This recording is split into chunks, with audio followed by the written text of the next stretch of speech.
வாழ்க வையகம், வாழ்க வையகம், வாழ்க வளமுடன். குரு வாழ்க, குருவே வாழ்க வளமுடன். நண்பர்களே, மிக்க மகிழ்ச்சி, ரொம்ப ரொம்ப சந்தோஷம்.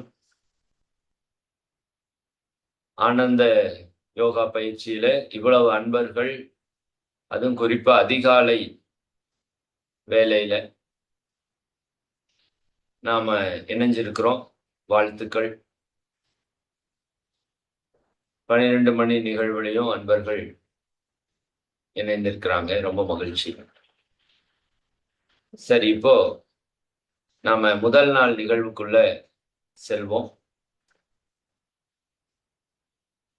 நேற்று முன்தினம் நாம உலக யோகா தினத்தை மிக சிறப்பாக கொண்டாடினோம். அதுல இந்த புதிய ஆனந்த யோகா பயிற்சியினுடைய ஒரு துவக்க உரையாக, நிகழ்வாக நாம ஒரு அறிமுக உரை கொடுத்துருந்தோம். அது நீங்க எல்லாருமே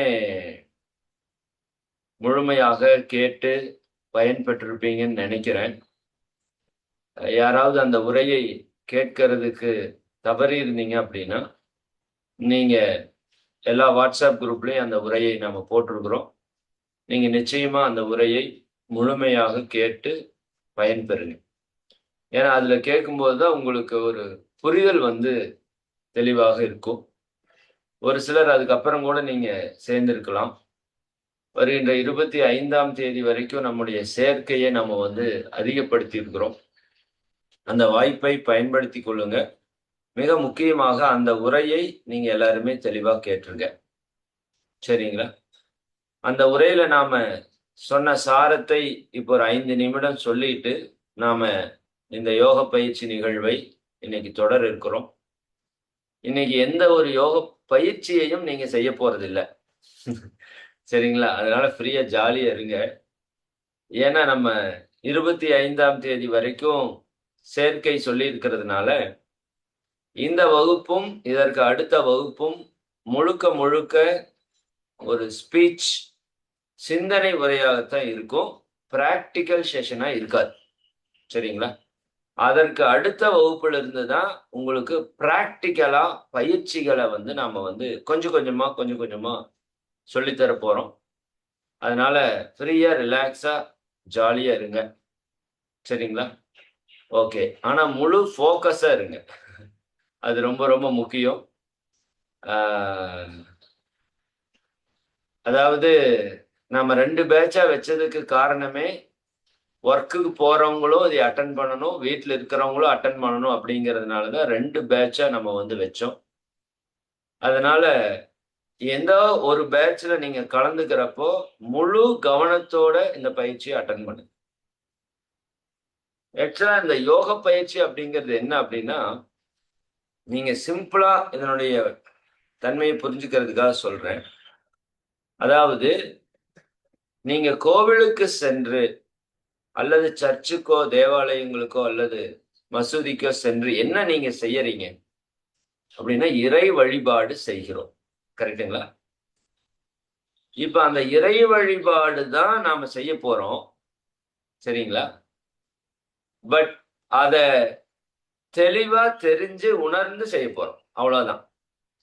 அப்ப யோகா பண்றது அப்படிங்கிறது இறைவனோடு இணைவதற்கான ஒரு வழி, செயல்.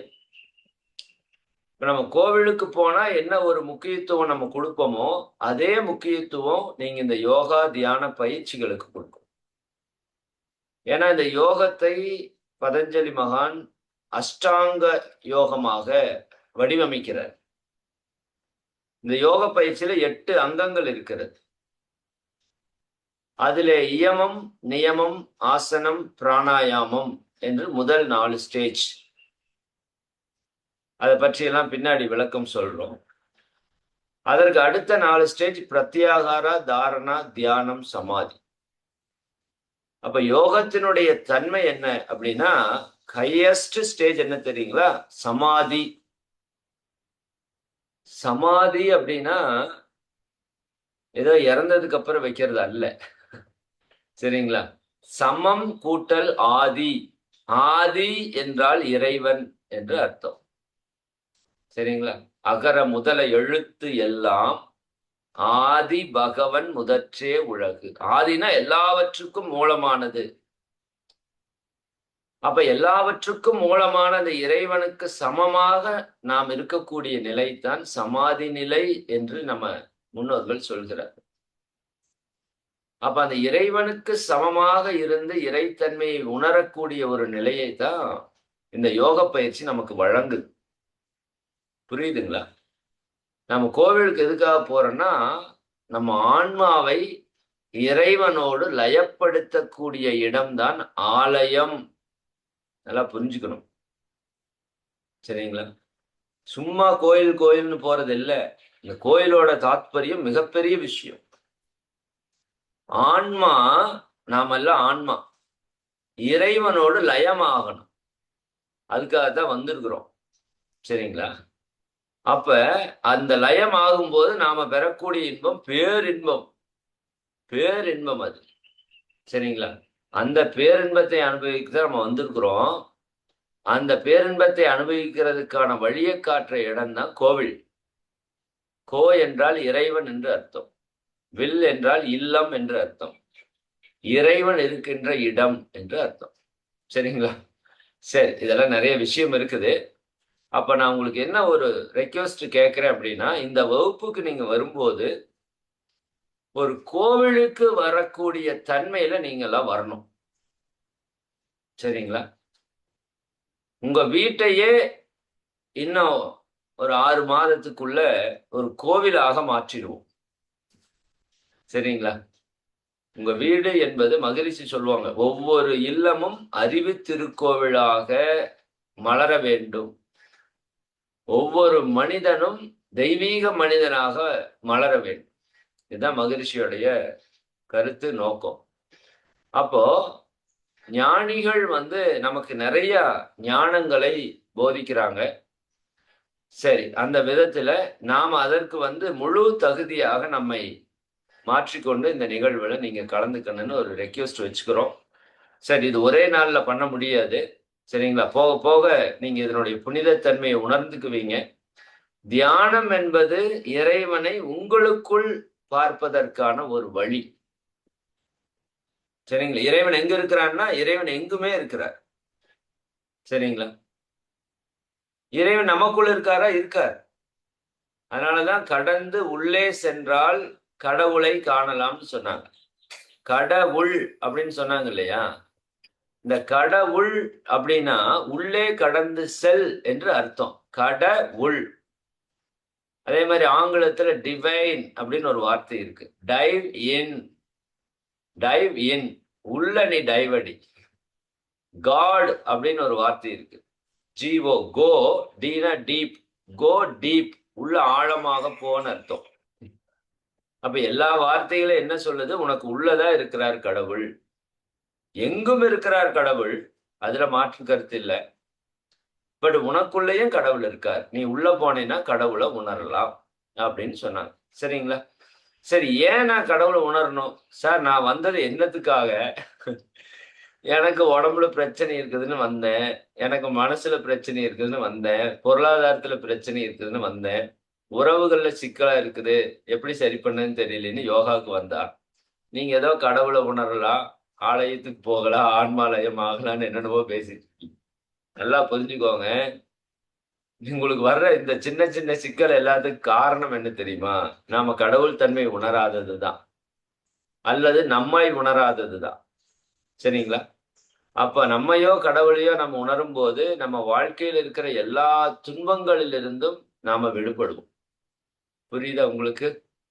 அதனாலதான் திருமூலர் சொல்லுவாரு, நோட்டு பேனா கொண்டு வந்திருப்பீங்கன்னு நினைக்கிறேன்.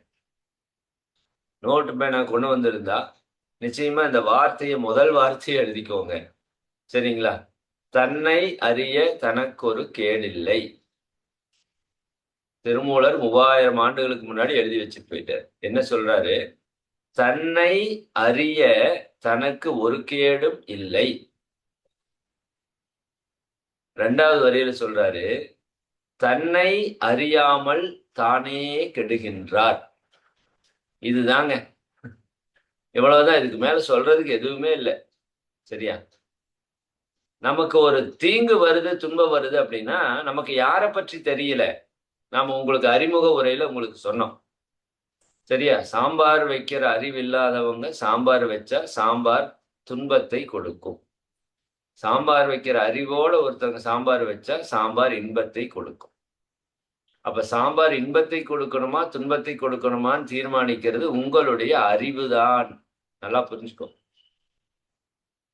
அப்ப நீங்க சாம்பார் இன்பத்தை கொடுக்கணும்னா அதை பற்றிய அறிவை நீங்கள் பெருக்கிக் கொள்ள வேண்டும். அது போல இப்ப மொத்த பிரச்சனைக்குமான தீர்வு என்னன்னா, நீங்க உங்களை பற்றிய அறிவை பெருக்கிக் கொள்ள வேண்டும். நீங்கள் யார் என்பதை நீங்கள் அறிய வேண்டும்.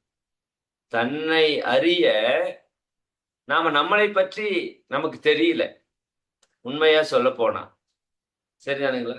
நம்மளை எல்லாம் என்ன சொல்றாங்க, நீங்கெல்லாம் அழிவற்ற ஆன்மா அப்படின்னு ஞானிகள் சொல்றாங்க. சரிங்க, நீங்க சர்வ வல்லமை கொண்டவர்கள் என்று சொல்றாங்க. நீங்கள் இறைவனின் குழந்தைகள்னு சொல்றாங்க. ஆனா நாம அந்த அளவுக்கு நமக்கு தெரியுதான்னு கேட்டா நமக்கு தெரியல. அப்ப நம்மளை பற்றியே நமக்கு தெரியல. புரியுதா நான் என்ன சொல்றேன்னு? சரிங்களா? அப்போ உங்களை நீங்கள் அறிந்து கொள்வதற்கான வகுப்பு இது. உங்களை அறிந்தாலும் கடவுளை அறிந்தாலும் இரண்டும் ஒன்றுதான். நீங்க வேற, கடவுள் வேற அல்ல. சரிங்களா? கடவுள் தான் எல்லாமாகவும் இருக்கிறார், நீங்களாகவும் இருக்கிறார்.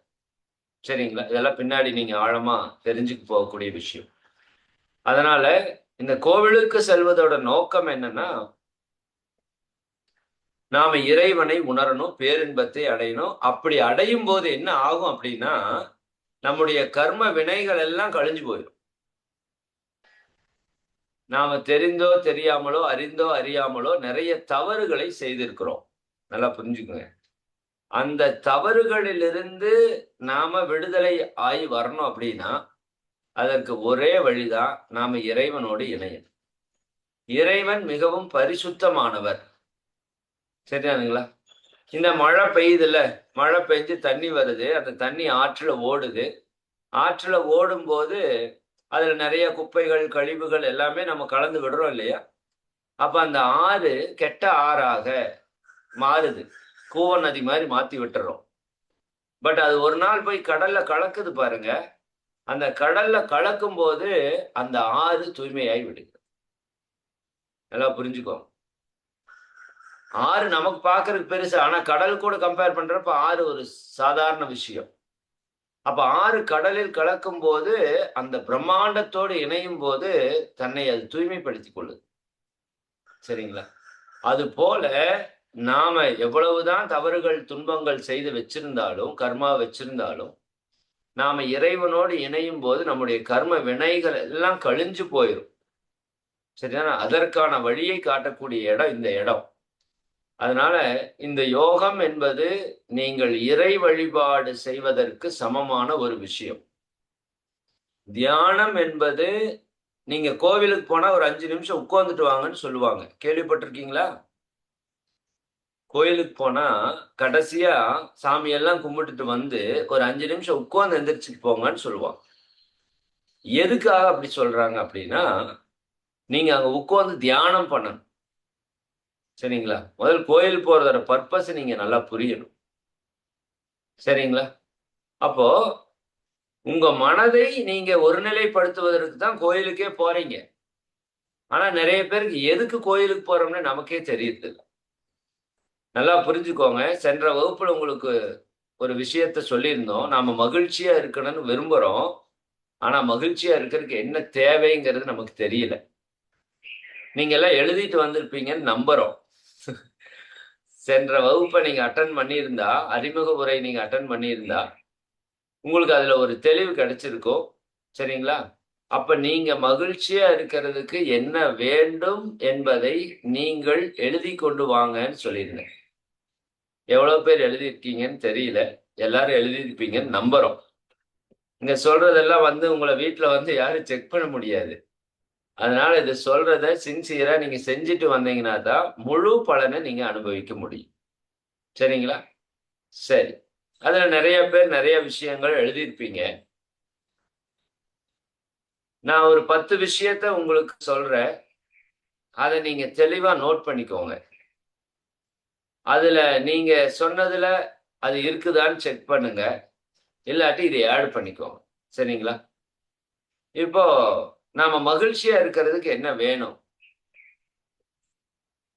அப்படிங்கிறத சிந்திச்ச ஞானிகள் அந்த மகிழ்ச்சியா இருக்கிறதுக்கு தேவையான எல்லாத்தையும் கோயில்ல குடுத்துட்டாங்க.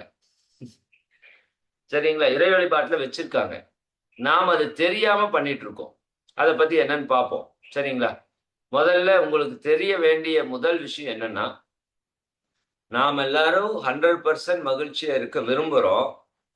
பட் 100% மகிழ்ச்சியா இருக்கறதுக்கு என்ன தேவை என்று நமக்கு யாருக்கும் தெரியாது. இந்த சமுதாயம் நமக்கு சொல்லிக் குடுத்திருக்கிற ஒரே பாடம் என்னன்னா, எப்படியாவது பணத்த சம்பாரிச்சிருப்பா. இல்லையா? எப்படியாவது பணத்த மட்டும் சம்பாரிச்சுரு. அதுக்கப்புறம் நீ வாழ்க்கையில சந்தோஷமா இருந்துடலாம். இப்படி சொல்லி வச்சுட்டாங்க. அதுதான் இப்ப பிரச்சனை. சரிங்களா? அப்ப நம்ம என்ன பண்றோம்? எப்படியாவது பணத்த சம்பாதிக்கிறதுக்கு முயற்சி பண்றோம். சாப்பிட்டும் சாப்பிடாம, தூங்கியும் தூங்காம பணம், பணம், பணம். ஏன்னா சொல்லிட்டாங்கல்ல, பணம் சம்பாரிச்சா சந்தோஷமா இருக்கலாம்ன்னு. ஆனா நீங்க புரிஞ்சுக்கோங்க, வாழ்றதுக்கு பணம் வேணும், வேண்டான்னு சொல்லல.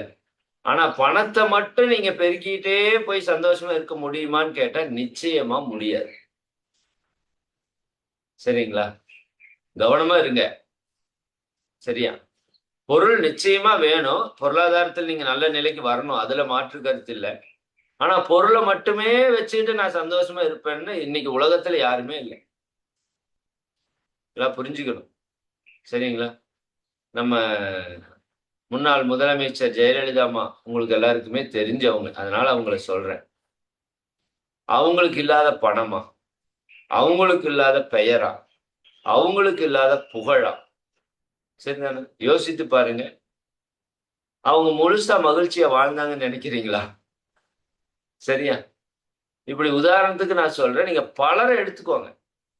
மைக்கேல் ஜாக்சன் அவர்ட்ட எத்தன கோடி பணம் இருந்ததுன்னு தெரியாது.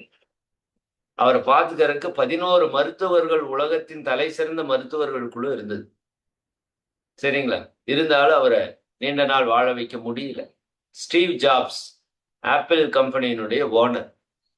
சரிதானே? அவர் நீண்ட நாள் வாழல. உலகத்தின் மிகப்பெரிய பணக்காரர். நல்லா புரிஞ்சுக்கோங்க. அப்போ இந்த சமுதாயம் என்ன சொல்லுதுன்னா, நீ பணம் இருந்தா சந்தோஷமா இருந்துடலாம்ன்னு சொல்லுது. அது தவறு. பணமும் வேணும். அது கூட இன்னும் சிலது வேணும். அது என்னங்கிறத நாம இப்ப பார்ப்போம். சரிங்களா? நான் விளையாட்டுக்கா அந்த வகுப்புல கூட சொன்னேன். நாம சந்தோஷமா இருக்கிறோமா? நாய் சந்தோஷமா இருக்குதான்னு. நீங்க எல்லாரும் நாய்க்கு ஓட்டு போட்டீங்க. சரி, ஓகே. அப்ப நாய் தான் சந்தோஷமா இருக்குது. மாற்று கருத்து இல்ல. சரிங்களா? அதுக்கு எத்தன அறிவுனா 5 அறிவு தான். நமக்கு 6 அறிவு இருக்குது. 5 அறிவு இருக்கிற நாய் கூட சந்தோஷமா இருக்குது. புரியுதா உங்களுக்கு? அது மட்டும் இல்ல. எல்லா உயிரும் சந்தோஷமா தான் இருக்கு. உலகத்துல 84,00,000 உயிரினங்கள் இருக்கு. அதுல 83,99,999 இந்த பூமியில சந்தோஷமா தான் இருக்கு. ஒண்ணே ஒண்ணு தான் இத்தன கஷ்டப்படுது. ஆனா இந்த ஒண்ணு தான் உலகத்தின் தலை சிறந்த உயிரினம்னு சொல்றாங்க. புரியுதா? அப்ப ஏன் மற்ற உயிர்கள் மகிழ்ச்சியா இருக்குது? நீங்களே சிந்திச்சு பாருங்க. சரிங்களா? முதல் விஷயம், அது உடல் ஆரோக்கியத்தோடு இருக்கிறது. நீங்க எழுதிக்கோங்க. ஃபர்ஸ்ட் என்ன எழுதியிருக்கணும்னா, உடல் ஆரோக்கியம் அப்படின்னு போட்டு எழுதிக்கோங்க. இதுதான் உங்களுடைய உண்மையான ஜாதகம். நீங்க ஒரு ஜாதகம்னு வச்சிருக்கீங்கல்ல, சரிதானா? அதெல்லாம் செகண்டரி. இப்ப நீங்க எழுத போறீங்களா நோட்டு, இதுதான் உங்களோட உண்மையான ஜாதகம். இதுல உங்கள பத்தி அக்கு வேற, ஆணி வேற எல்லாத்தையும் பிரிச்சு மேய போறோம். நீங்க யாரு? எங்கிருந்து வந்தீங்க? எங்க போகணும்? ஏன் இப்படி இருக்கீங்க? எது உங்க வாழ்க்கையில தடையா இருக்குது? எப்படி அந்த தடையில இருந்தெல்லாம் நீங்க விடுபடுறது? அப்படிங்கிறத ஒவ்வொன்னா நம்ம சொல்லிட்டே வர்றோம். சரிங்களா? இந்த 6 மாத காலத்துக்குள்ள உங்களுக்கு ஒரு மிகப்பெரிய தெளிவுல நீங்க வந்துருவீங்க. அதுக்கப்புறம் எங்க போனாலும் உங்கள யாரும் ஒண்ணும் பண்ண முடியாது. சரிங்களா? சரி. அப்ப நீங்க முதல்ல எழுதிக்கோங்க. நாம் மகிழ்ச்சியாக வாழ்வதற்கு தேவையான விஷயங்கள். முதல் விஷயம், உங்க உடல் ஆரோக்கியம். சரியானுங்களா? சொல்லி வச்சுட்டாங்களா அன்னைக்கே? நோயற்ற வாழ்வே குறைவற்ற செல்வம். அது எப்படியே பாசிட்டிவா சொல்லணுமா? ஆரோக்கியமான வாழ்வே நிறைவான செல்வம். சரிங்களா? இந்த உடல் நலம் என்பது கெட்டு போச்சு அப்படின்னா உங்க வாழ்க்கையில நீங்க எல்லா சந்தோஷத்தையுமே இழந்துருவீங்க. நல்லா புரிஞ்சுக்கணும். சரிங்களா? நம்ம மகிழ்ச்சியா வாழணும்னு விரும்புறோம். இதுதான் நம்மளோட அல்டிமேட் எய்ம். இதை நீங்க மனசுல வச்சுக்கணும்.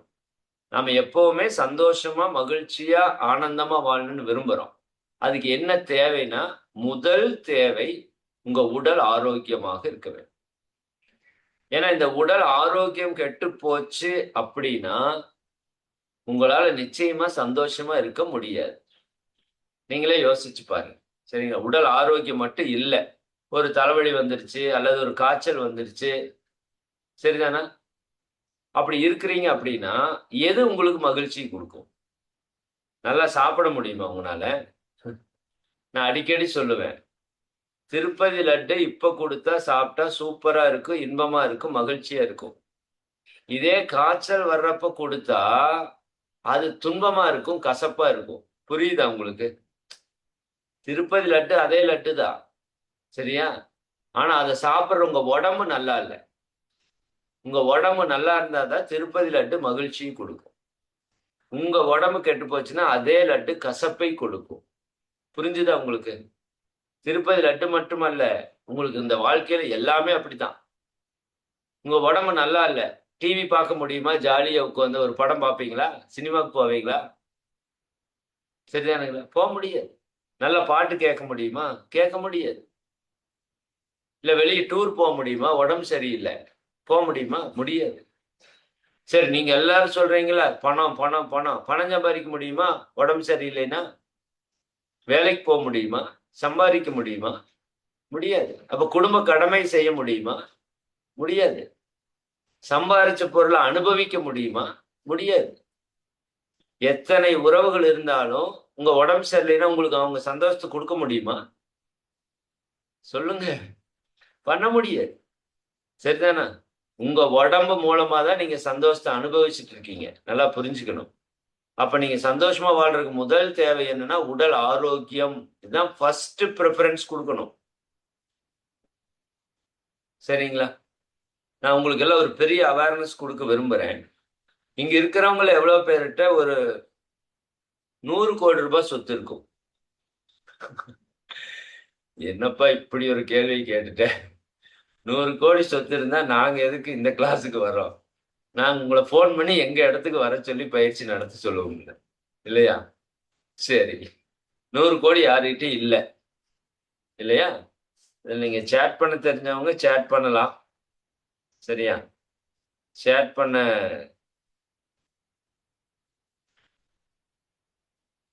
தெரிஞ்சவங்க சேட் பண்ணுங்க. யூடியூப்ல இருக்கிறவங்களும் நீங்க யூடியூப்ல மெசேஜ் போடுறதுன்னா நீங்க போடலாம். சரிங்களா? ரைட். அப்ப 100 கோடி சொத்து யார்கிட்டயும் இல்லைன்னு நம்ம சொல்றோம். ஏன் ஒரு சிலர் இருந்தாலும் இருக்கலாம் உங்கள்ல தெரியல. சரியா? ஆனா மேக்ஸிமம் யார்கிட்டயும் இருக்கிறதுக்கான வாய்ப்பு குறைவு. சரி நல்லா யோசிச்சு பார்த்துட்டு தான் சொன்னீங்க. 100 கோடி ரூபாய் யார்கிட்டயும் இல்ல. சரியா? சரி. நான் ஒண்ணு கேட்கிறேன். உங்களோட ஹார்ட்ட நீங்க குடுத்துடுறீங்களா? நான் 100 கோடி குடுக்குறேன். இல்லையா? யாருமே தயாரா இல்ல. இல்லையா? சரி.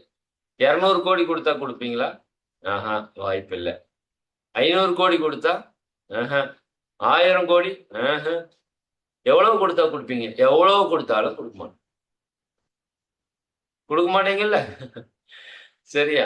சரி ஹார்ட் வேண்டாங்க. உங்க லங்ஸ குடுத்துருவீங்களா? நுரையீரல குடுத்துருவீங்களா? குடுக்க மாட்டீங்க. இல்லையா? 2 கிட்னிய குடுத்துர்றீங்களா? குடுக்க மாட்டோம். யாரோ யோசிக்கிறீங்க. சார் 1 கிட்னிய எடுத்துட்டு பாதி காசு குடுங்க. 1 கிட்னி வச்சு நான் பொழச்சுக்கிறேன். அப்படியெல்லாம் இருக்குல்ல. குடுத்தா 2யும் குடுக்கணும். குடுப்பீங்களா? குடுக்க மாட்டோம். என்னங்க எவ்வளவு குடுத்தாலும் குடுக்க மாட்டேன்னு சொல்றீங்க? ஆமா. அப்ப உங்க உடல் உறுப்பினுடைய வேல்யூ என்ன? உங்க உடலோட வேல்யூ என்ன? எத்தனை கோடி குடுத்தாலும் கிடைக்காத ஒரு பொக்கிஷம் இறைவன் படைச்சு நமக்கு கொடுத்த ஒரு பொக்கிஷம் இந்த உடம்பு. நல்லா மனசுல வச்சுக்கோங்க. சரிங்களா? இந்த உடம்ப மட்டும் நீங்க நல்லா பார்த்துக்கிட்டா, இந்த உடம்பு எல்லாத்தையுமே நல்லா பார்த்துக்கும். ஏன்னா இந்த உடம்புக்குள்ளதான் உயிர் இருக்கு, இந்த உடம்புக்குள்ளதான் மனசு இருக்கு, இந்த உடம்புக்குள்ளதான் அறிவு இருக்கு, இந்த உடம்புக்குள்ளதான் ஆத்மாவும் இருக்கு. நாம் இந்த உடம்ப கண்டுக்கிறதே கிடையாது. உண்மையா? நீங்க சொல்லுங்க. எத்தனை கோடி கொடுத்தாலும் கிடைக்காத ஒரு பொக்கிஷம் உங்க உடம்பு, உங்க ஹார்ட், உங்க லங்ஸ். பட் அப்படியே வச்சிருக்கீங்க நீங்க. விலை மதிப்பற்ற ஒரு பொக்கிஷம் மாதிரி அந்த உடம்ப நம்ம பார்க்கிறோம். சரிதானுங்களா? சாதாரணமா ₹1,00,000 கொடுத்து ஒரு வண்டி வாங்குறோம்.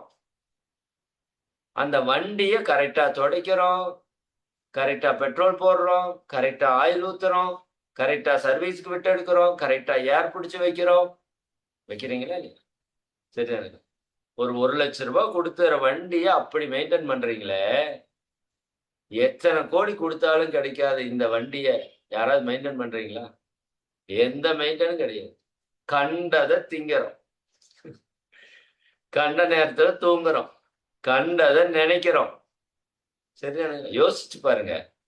இந்த உடம்பு எவ்வளவு கெடுக்க முடியுமோ கெடுக்கிறோமா இல்லையா? தவறு இல்ல. இத்தனை நாள் தவறு இல்ல. சரியா? ஏன்னா எல்லாரும் எப்படி பண்றாங்களோ அப்படித்தான் நாமளும் பண்ணிட்டு இருக்கோம். எதுவுமே தப்பு கிடையாது. பட் இன்னைக்கு தான் நமக்கு புரியுது. நீங்க உங்கள்ட்ட 100 கோடி இருக்குதான்னு கேட்ட உடனேயும் உங்க மைண்ட் போய் நம்மளுடைய சொத்து, நம்ம வச்சிருக்கிற வீடு, நம்மகிட்ட இருக்கிற நகை நட்டு, காரு, பணம், தொழில் இது எல்லாத்தையும் தான் யோசிச்சதே தவிர, அது நம்மோட உடம்ப யோசிக்கவே இல்லை. இப்ப நம்ம எப்படி இருக்க பாத்தீங்களா? நல்லா புரிஞ்சுக்கோங்க. எத்தனை கோடி ரூபாய் கொடுத்தாலும் உங்க உடம்ப சரி பண்ண முடியாது. ஏன்னா எத்தனையோ கோடீஸ்வரன் கொரோனால போயிட்டாங்க. புரியுதா உங்களுக்கு? சரிங்களா? எத்தனை கோடி இருந்தாலும் உடம்ப காப்பாற்ற முடியாது. ஆனா உடம்பு நல்லா இருந்தா நீங்க எத்தனை கோடி வேணா சம்பாதிக்கலாம். சரி, நான் இந்த முன்னாடி முழுசா சொல்லிடுறேன். அப்புறம் ஒவ்வொன்ன பத்தி ரொம்ப டீப்பா பின்னாடி பார்ப்போம். ஃபர்ஸ்ட் விஷயம் உங்க உடல் ஆரோக்கியமா இருக்கணும். அதை நீங்க முதல் புரியணும். ஏதோ நோய் வந்துருச்சு சாதாரணமா விஷயமா எடுத்துக்காதீங்க. நீங்க சந்தோஷமா வாழ்றதுக்கு முதல் விஷயம் உங்க உடம்புல எந்த நோயும் இருக்கக்கூடாது. இனி வரவும் கூடாது. அது ரொம்ப முக்கியம். போற வரைக்கும் நோயின்னு ஒண்ணு வரக்கூடாது. நம்ம முன்னோர்கள் அப்படிதான் இருந்தாங்க. அவங்களுக்கு நோய்னா என்னன்னே தெரியாது. புரியுதுங்களா? ஏதோ அத்தி பூத்தார் போல யாராச்சும் ஏதாவது நோய்கள் வரும். அது வீட்டிலேயே சரி பண்ணிட்டு போயிடுவாங்க. 100 ஆண்டுகளுக்கு முன்னாடி இங்க இருந்த ஆஸ்பத்திரியோட எண்ணிக்கை 1ஓ 2ஆ தான் இருந்தது. ஊருக்கு 1 இருக்கும். அல்லது அந்த மாவட்டத்துக்கு 1 இருக்கும். கேட்டு பாருங்க 100 ஆண்டுகளுக்கு முன்னாடி. இப்ப வீதிக்கு வீதி ஆஸ்பத்திரி. உனி வீட்டுக்கு வீடு ஆஸ்பத்திரியே வந்துட மாட்டேங்குது. எங்க போயிட்டு இருக்கிறோம் நம்ம? கேட்டா வளர்ச்சி, வளர்ச்சி, வளர்ச்சிங்கிற. என்ன வளர்ச்சி? சுகர்ல தான் வளர்ச்சி, பிபில தான் வளர்ச்சி, தொப்பையில தான் வளர்ச்சி, யூட்ரஸ் ரிமூவ் பண்றதுல வளர்ச்சி. அன்னைக்கு ஒரு அம்மா நான் பேசிட்டு இருக்கிறப்போ, சரிதானே? சும்மா பேசிட்டு இருக்காங்க. எனக்கு எடுத்தாச்சு, உனக்கு எடுத்தாச்சான்னா. நான் ஏதாவது தீபாவளிக்கு துணி எடுத்திருக்குமா என்னவோன்னு நினைச்சிட்டு நான் என்னம்மா அப்படின்னு கேட்டா, ஒண்ணும் இல்லை சார், எனக்கு யூட்ரஸ் எடுத்துட்டாங்க, அந்த அம்மாவுக்கு எடுத்தாச்சா இன்னும் வச்சிருக்குதான்னு கேட்டேன். என்னையா அது கொடுமையா இருக்குது. சரிதானே? யூட்ரஸ் என்ன வெட்டி வெட்டி வீசருக்கா இறைவன் கொடுத்துருக்கிறான்? யோசிச்சு பாருங்க. இது இறைவனோட படைப்புங்க. புரியுதா இல்லையா? நீங்க எதை உள்ள போட்டாலும் அது ரசமா, ரத்தமா, சதையா, கொழுப்பா, எலும்பா, மஞ்சையா மாத்துதான். மாத்துதான். நீங்களா மாத்துறீங்க? நல்லா புரிஞ்சுக்கோங்க. இறைவன் உங்களுக்குள்ளதான் இருக்கிறாங்கிறதுக்கு மிகப்பெரிய அடையாளம் நீங்க சாப்பிடுற சாப்பாடு ரத்தமா மாறுது. உலகத்தில் இருக்கிற எந்த விஞ்ஞானியாலையும் உங்க சாப்பாட்டை ரத்தமா மாத்த முடியாது. சேலஞ்ச் பண்றேன், நீங்க வேணா பண்ணி பாருங்க. உலகத்தில் இருக்கிற அத்தனை விஞ்ஞானிகளையும் அத்தனை அறிஞர்களையும் கூட்டி வந்து உட்கார வச்சு ஒரு இட்லியை கொடுத்து ரத்தமா மாத்துங்கன்னு சொல்லுங்க பாப்பா, மாத்திடுவாங்களேன்னு? சத்தியமா முடியாது. இது வரைக்கும் முடியல, இனியும் முடியாது. நல்லா புரிஞ்சுக்கோங்க. உங்க உடம்புக்குள்ள இறைவன் அதை செஞ்சுட்டு இருக்கிறான். உங்க உடம்ப நீங்க சாதாரணமா எடுக்காதீங்க. அது இறைவன் கொடுத்த பொக்கிஷம். புரியுதுங்களா? இத நல்லா வச்சுக்கோங்க. அப்ப உங்க வாழ்க்கை ரொம்ப ரொம்ப நல்லா இருக்கும். அன்னைக்கு ஒருத்தர் சொல்றாரு, சரிதானா? எனக்கு இருக்குது, உனக்கு இருக்குதா? அந்த அம்மா எனக்கு எடுத்தாச்சா? இந்த மாதிரி இவர் எனக்கு இருக்குது, உனக்கு இருக்குது. என்னையா இருக்குது? ஒரு 5000 கோடி சொத்தா இருக்குது அப்படின்னா எனக்கு சுகர் இருக்குது. இதுல வேற பெருமை வேற. எனக்கு 400 இருக்குது, எனக்கு 500 இருக்குது. நான் 10,000 மாத்துறதுங்கிறேன். இதெல்லாம் பெருமைப்படுற விஷயமா போச்சு இப்போ. சரியா? என்னை பொறுத்த வரைக்கும் இது ஒரு அவலமான நிலை. சரிதானுங்க? ஏங்க ஒரு நாய் கூட உடம்ப ஆரோக்கியமா வச்சுக்குதுங்க. எந்த நாய்க்கு சுகர் இருக்கு, பிபி இருக்கு, கொலஸ்ட்ரால் இருக்கு, பைல்ஸ் கம்ப்ளைண்ட் இருக்கா? ஹார்ட் அட்டாக் வருதா? கிட்னி ஃபெயிலியர் ஆகுதா? யூட்ரஸ் ப்ராப்ளம் வருதா? இன்னைக்கு வரைக்கும் நார்மல் டெலிவரி தானே பண்ணிட்டு இருக்கு. சொல்லுங்க. நீங்க சிந்திங்க. நாம எந்த அளவுக்கு மோசமா இருக்கிறோம்னு. சரிதானுங்களா? அப்ப உடல் ஆரோக்கியத்துல நம்ம ரொம்ப ரொம்ப வீக் ஆயிட்டே இருக்கிறோம். அதனால நம்ம சந்தோஷம் போயிட்டே இருக்கு. அப்ப நீங்க சந்தோஷமா வாழ்றதுக்கு முதல்ல எதை நல்லா வச்சுக்கணும்னா உங்க உடலை நல்லா வச்சுக்கணும். அதனாலதான் இறை வழிபாடுன்னு கோயிலுக்கு நீங்க போறப்ப என்ன பண்ணாங்க? உங்க உடலை ஆரோக்கியப்படுத்துறதுக்கான விஷயங்களை செஞ்சாங்க. கைய மேல தூக்கி கும்பிட்டாங்க இல்லையா? இதுதான் கைப்பயிற்சி. உங்களுக்கு கைப்பயிற்சி செய்யுங்கன்னா நீங்க செய்ய மாட்டீங்க. அன்னைக்கு நம்ம முன்னோர்களுக்கு தெரிஞ்சிருக்கு பாருங்க. இவன் கைப்பயிற்சி செய்யறா செய்ய மாட்டான், சாமி கும்பிட்ற கையை தூக்குறான்னு தூக்கிடுவான்டா. அப்படியே சொல்ற, ஏதோ ஒண்ணு பண்ணிட்டு சொல்ற. சரிதானே? வெறுங்கால நடந்து போனீங்கன்னா இன்னைக்கு சொல்றாங்க பாத அழுத்த சிகிச்சை, ஃபுட் ரெஃப்ளெக்ஸாலஜி. அப்ப கோயிலுக்கு போறப்ப எப்படி போகணும்? வெறுங்கால தான் நடந்து போகும். வெறுங்கால நடந்து போனா அதான் கால் பயிற்சி. உங்களுக்கு கால் பயிற்சி வரப்ப அதை பத்தின விளக்கம் எல்லாம் சொல்றேன். படி மேல ஏன்டா மேல கொண்டு போய் கோயில் கட்டினான்? கீழே இத்தனை இடம் இருக்கிறது உட்பட்டு ஏன்டா மலை மேல கொண்டு போய் கோயில் கட்டினான்? மலையில குன்றுல காந்த சக்தி அதிகமா இருக்கும் எப்பவுமே. சரிங்களா? அதனாலதான் கோயிலே பாத்தீங்கன்னா அந்த குன்று மாதிரி மலை மாதிரி செஞ்சு அந்த கோபுரத்தை அமைச்சிருப்பாங்க, அந்த காந்த ஆற்றலை ஈர்க்கிறதுக்காக. அப்ப மலை மேல ஏன் கோயில் கட்டினாங்க? நீங்க மலை மேல ஏறி நடந்து போகணும். அந்த காலத்துல பெஞ்சோ ரோப்காரோ எதுவும் கிடையாது. எல்லாம் படியில ஏறி போகணும். அப்ப ஏறி போறப்ப என்ன ஆகும்? நல்லா மூச்சு வாங்கும். சரியா? அதுதான் மூச்சு பயிற்சி. கூட நிறைய மரங்கள், செடி கொடிகள், மூலிகைகள் எல்லாம் இருக்கும். நல்லா காற்று வரும். அது உள்ள போறப்ப உங்க உடம்புல இருக்கிற நோயெல்லாம் போயிடும். புரிஞ்சுக்கோங்க. உடம்புல இருக்கிற கழிவுகள் எல்லாம் வேர்வையா வெளியே போயிடும். அதனாலதான் அடிக்கடி மலை ஏறணும்னு சொல்லுவாங்க. சரிங்களா? வெள்ளிங்கிரி மலை, அந்த மலை, இந்த மலைன்னு எதுக்கு வச்சிருக்கிறாங்க? உங்க உடலை ஆரோக்கியப்படுத்திக் கொள்வதற்காக வச்சிருக்காங்க. ஏன்னா நீங்க இறைவனை உணரணும்னா முதல் தகுதி என்னன்னா உடல் ஆரோக்கியம் தான். உள்ளம் பெருங்கோயில், ஊனுடம்பே ஆலயம். நல்லா எழுதி வச்சுக்கோங்க. உங்க உள்ளம் தான் பெரும் கோவில், இந்த ஊன் உடம்பு தான் ஆலயம். வல்லற் பிரானார்க்கு வாய் கோபுர வாசல், தெள்ளத் தெளிந்தார்க்கு சிவனே சிவலிங்கம். சரியானுங்களா? சிவனை தேடி எங்கேயும் ஓட வேண்டாம். கோயிலுக்கு போங்க, நான் வேண்டான்னு சொல்லல. சரிங்களா? ஆனா சிவன் எங்க இருக்கிறாரு? உங்களுக்குள்ளேயே இருக்கிறார். சரிதானே? இருக்கும் இடத்தை விட்டு இல்லாத இடம் தேடி எங்கெங்கோ அலைகின்றார்னு சொல்றது போல, இங்க இருக்கிற இறைவனை பார்த்தா எல்லா இடத்துலயும் நீங்க இறைவனை பார்க்கலாம். சரிங்களா? அப்ப அதுக்காகத்தான் கோயில மலை மேல வச்சாங்க. அன்னைக்கு வாக்கிங் போறீங்க, சரிதானா? அன்னைக்கு கோவில் எல்லாம் பாத்தீங்கன்னா எவ்வளவு பெருசா இருக்கும். மதுரை மீனாட்சி அம்மன் கோவில்ல இருந்து, தஞ்சாவூர் கோவில்ல இருந்து எல்லா கோயிலையும் எடுத்து பாருங்க, பெருசா கட்டி வச்சிருப்பாங்க. எதுக்கு? நீ போய் நடந்து எல்லா பக்கமும் போயிட்டு வரணும். அதான் வாக்கிங். புரியுதுங்களா? வாக்கிங்னு தனியா இல்ல. நீங்க கோயிலுக்கு போயிட்டு வந்தாலே ஒரு பெரிய வாக்கிங் தான். 1 மணி நேரம் 2 மணி நேரம் கோயிலை சுத்திட்டு வருவீங்க. புரியுதுங்களா? எப்படியெல்லாம் யோசிச்சு வச்சிருக்காங்க. அப்ப கோவிலோட முதல் பர்பஸ் என்னன்னா நம்ம உடல் ஆரோக்கியம். பிள்ளையாருக்கு முன்னாடி போய் தோப்பு கரணம் போடுறீங்க. இன்னைக்கு யாரும் போடுறது இல்லை. இன்னைக்கு எல்லாரும் பிளைன் கிஸ் கொடுக்குறாங்க. பிள்ளையார் அங்க உட்கார்ந்துட்டு இருக்காரு. சரிதானே? இவர் வண்டியில இருந்துட்டு அப்படிங்கிறாரு. பிள்ளையாருக்கு பிளைன் கிஸ் கொடுக்கறக்காயா போறீங்க? சரியா? அவரும் வாங்கிக்கிறாரு, எல்லாரும் பிளைன் கிஸையும் வாங்கிக்கிறாரு. சரியா? அப்போ என்னதான் பண்றீங்க? சரிதானே? கையை இப்படி 2 கையை சேர்த்து வைக்கிறது நமஸ்கார முத்திரை பேர். ரொம்ப பவர்ஃபுல்லான ஒரு முத்திரை. சரிங்க? அது சாதாரண விஷயம் இல்லை. இன்னைக்கு உலகத்துல நம்ம வலது மூளை இடது மூளை 2 நல்லா வேலை செய்யணும். அப்பதான் நம்ம ஆரோக்கியமா இருக்க முடியும்னு கண்டுபிடிச்சிருக்காங்க சயின்ஸ்ல. நம்ம முன்னோர்கள் கண்டுபிடிச்சிட்டாங்க. நம்ம இடது கையில வலது மூளையோட தொடர்பு இருக்கு, வலது கையில இடது மூளையோட தொடர்பு இருக்கு. 2 கையை சேர்த்து வச்சாலே உங்க வலது மூளை இடது மூளை சூப்பரா வேலை செய்யும். இதெல்லாம் சும்மா கிடையாது. புரியுதா இல்லைங்களா? எல்லாத்துக்குள்ளேயும் விஷயம் இருக்கு. சரி, கோயிலுக்கு போய் அப்புறம் என்ன பண்றீங்க? பொட்டு வைக்கிறீங்கல்ல? நான் அன்னைக்கே சொன்னேன். பொட்டு வைக்கிறது அப்படிங்கிறது சும்மா இல்ல. இந்த இடத்துல ஒரு சுரப்பி இருக்கு, பிட்யூட்டரி கிளாண்ட். அந்த கிளாண்ட் ஆக்டிவேட் ஆச்சுன்னா உங்க உடம்புல இருக்கிற அத்தனை நாளமில்லா சுரப்பிகளும் பக்காவா வேலை செய்யும். தைராய்டு பிரச்சனை கியூர் ஆயிரும், தைமஸ் கிளாண்ட் பிரச்சனை கியூர் ஆயிரும், பேன்கிரியா சுகர் ப்ராப்ளம் கியூர் ஆயிரும், அட்ரினல் பாலுணர்வு பிரச்சனை எல்லாத்தையும் கண்ட்ரோல் பண்ற கிளாண்ட் இவரு. அப்ப இவரை ஆக்டிவேட் பண்றதுக்காகத்தான் எல்லா மதங்கள்லயும் உங்களுக்கு பொட்டு வைக்கிறது, நமஸ் பண்றது, சிலுவை போடுறதெல்லாம் சொன்னாங்க. சரிங்களா? அதே போல பீனியல்னு ஒரு சுரப்பி இருக்கு. உங்க மைண்ட கண்ட்ரோல் பண்ற சுரப்பி அது. இது உடலை ஆரோக்கியமா வச்சுக்கிற சுரப்பி, இது மனசை ஆரோக்கியமா வச்சுக்கிற சுரப்பி. அப்ப இதை ஆக்டிவேட் பண்றதுக்கு தான் என்ன பண்ணாங்க? மொட்டை அடிச்சாங்க. பெருமாள் கோயில் போனீங்கன்னா அந்த ஜடாரி வைப்பாங்க. தலையில அந்த செம்பு கலசத்தை வைப்பாங்க. உங்க பிரெயின் செல்ஸை ஆக்டிவேட் பண்றதுக்கான மெத்தட்ஸ். புரியுதா? எல்லாமே சயின்ஸுங்க. அப்படி நீங்க பார்க்கணும் இனிமேல்.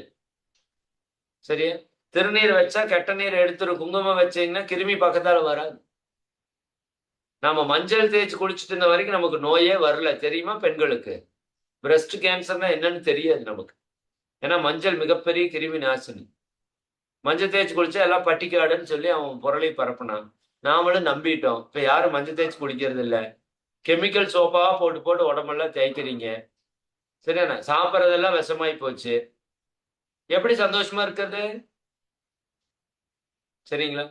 நல்லா புரிஞ்சுக்கோங்க. ரொம்ப ரொம்ப கவனமா இருங்க இந்த வாழ்க்கையில. ஒரே ஒரு வாழ்க்கை தான் நமக்கு கிடைச்சிருக்கு. இன்னொரு வாழ்க்கை இருக்குமான்னு நமக்கு தெரியாது. சரிங்களா? கிடைச்ச வாழ்க்கைய சிறப்பா, மகிழ்ச்சியா, ஆரோக்கியமா, சந்தோஷமா வாழணும்.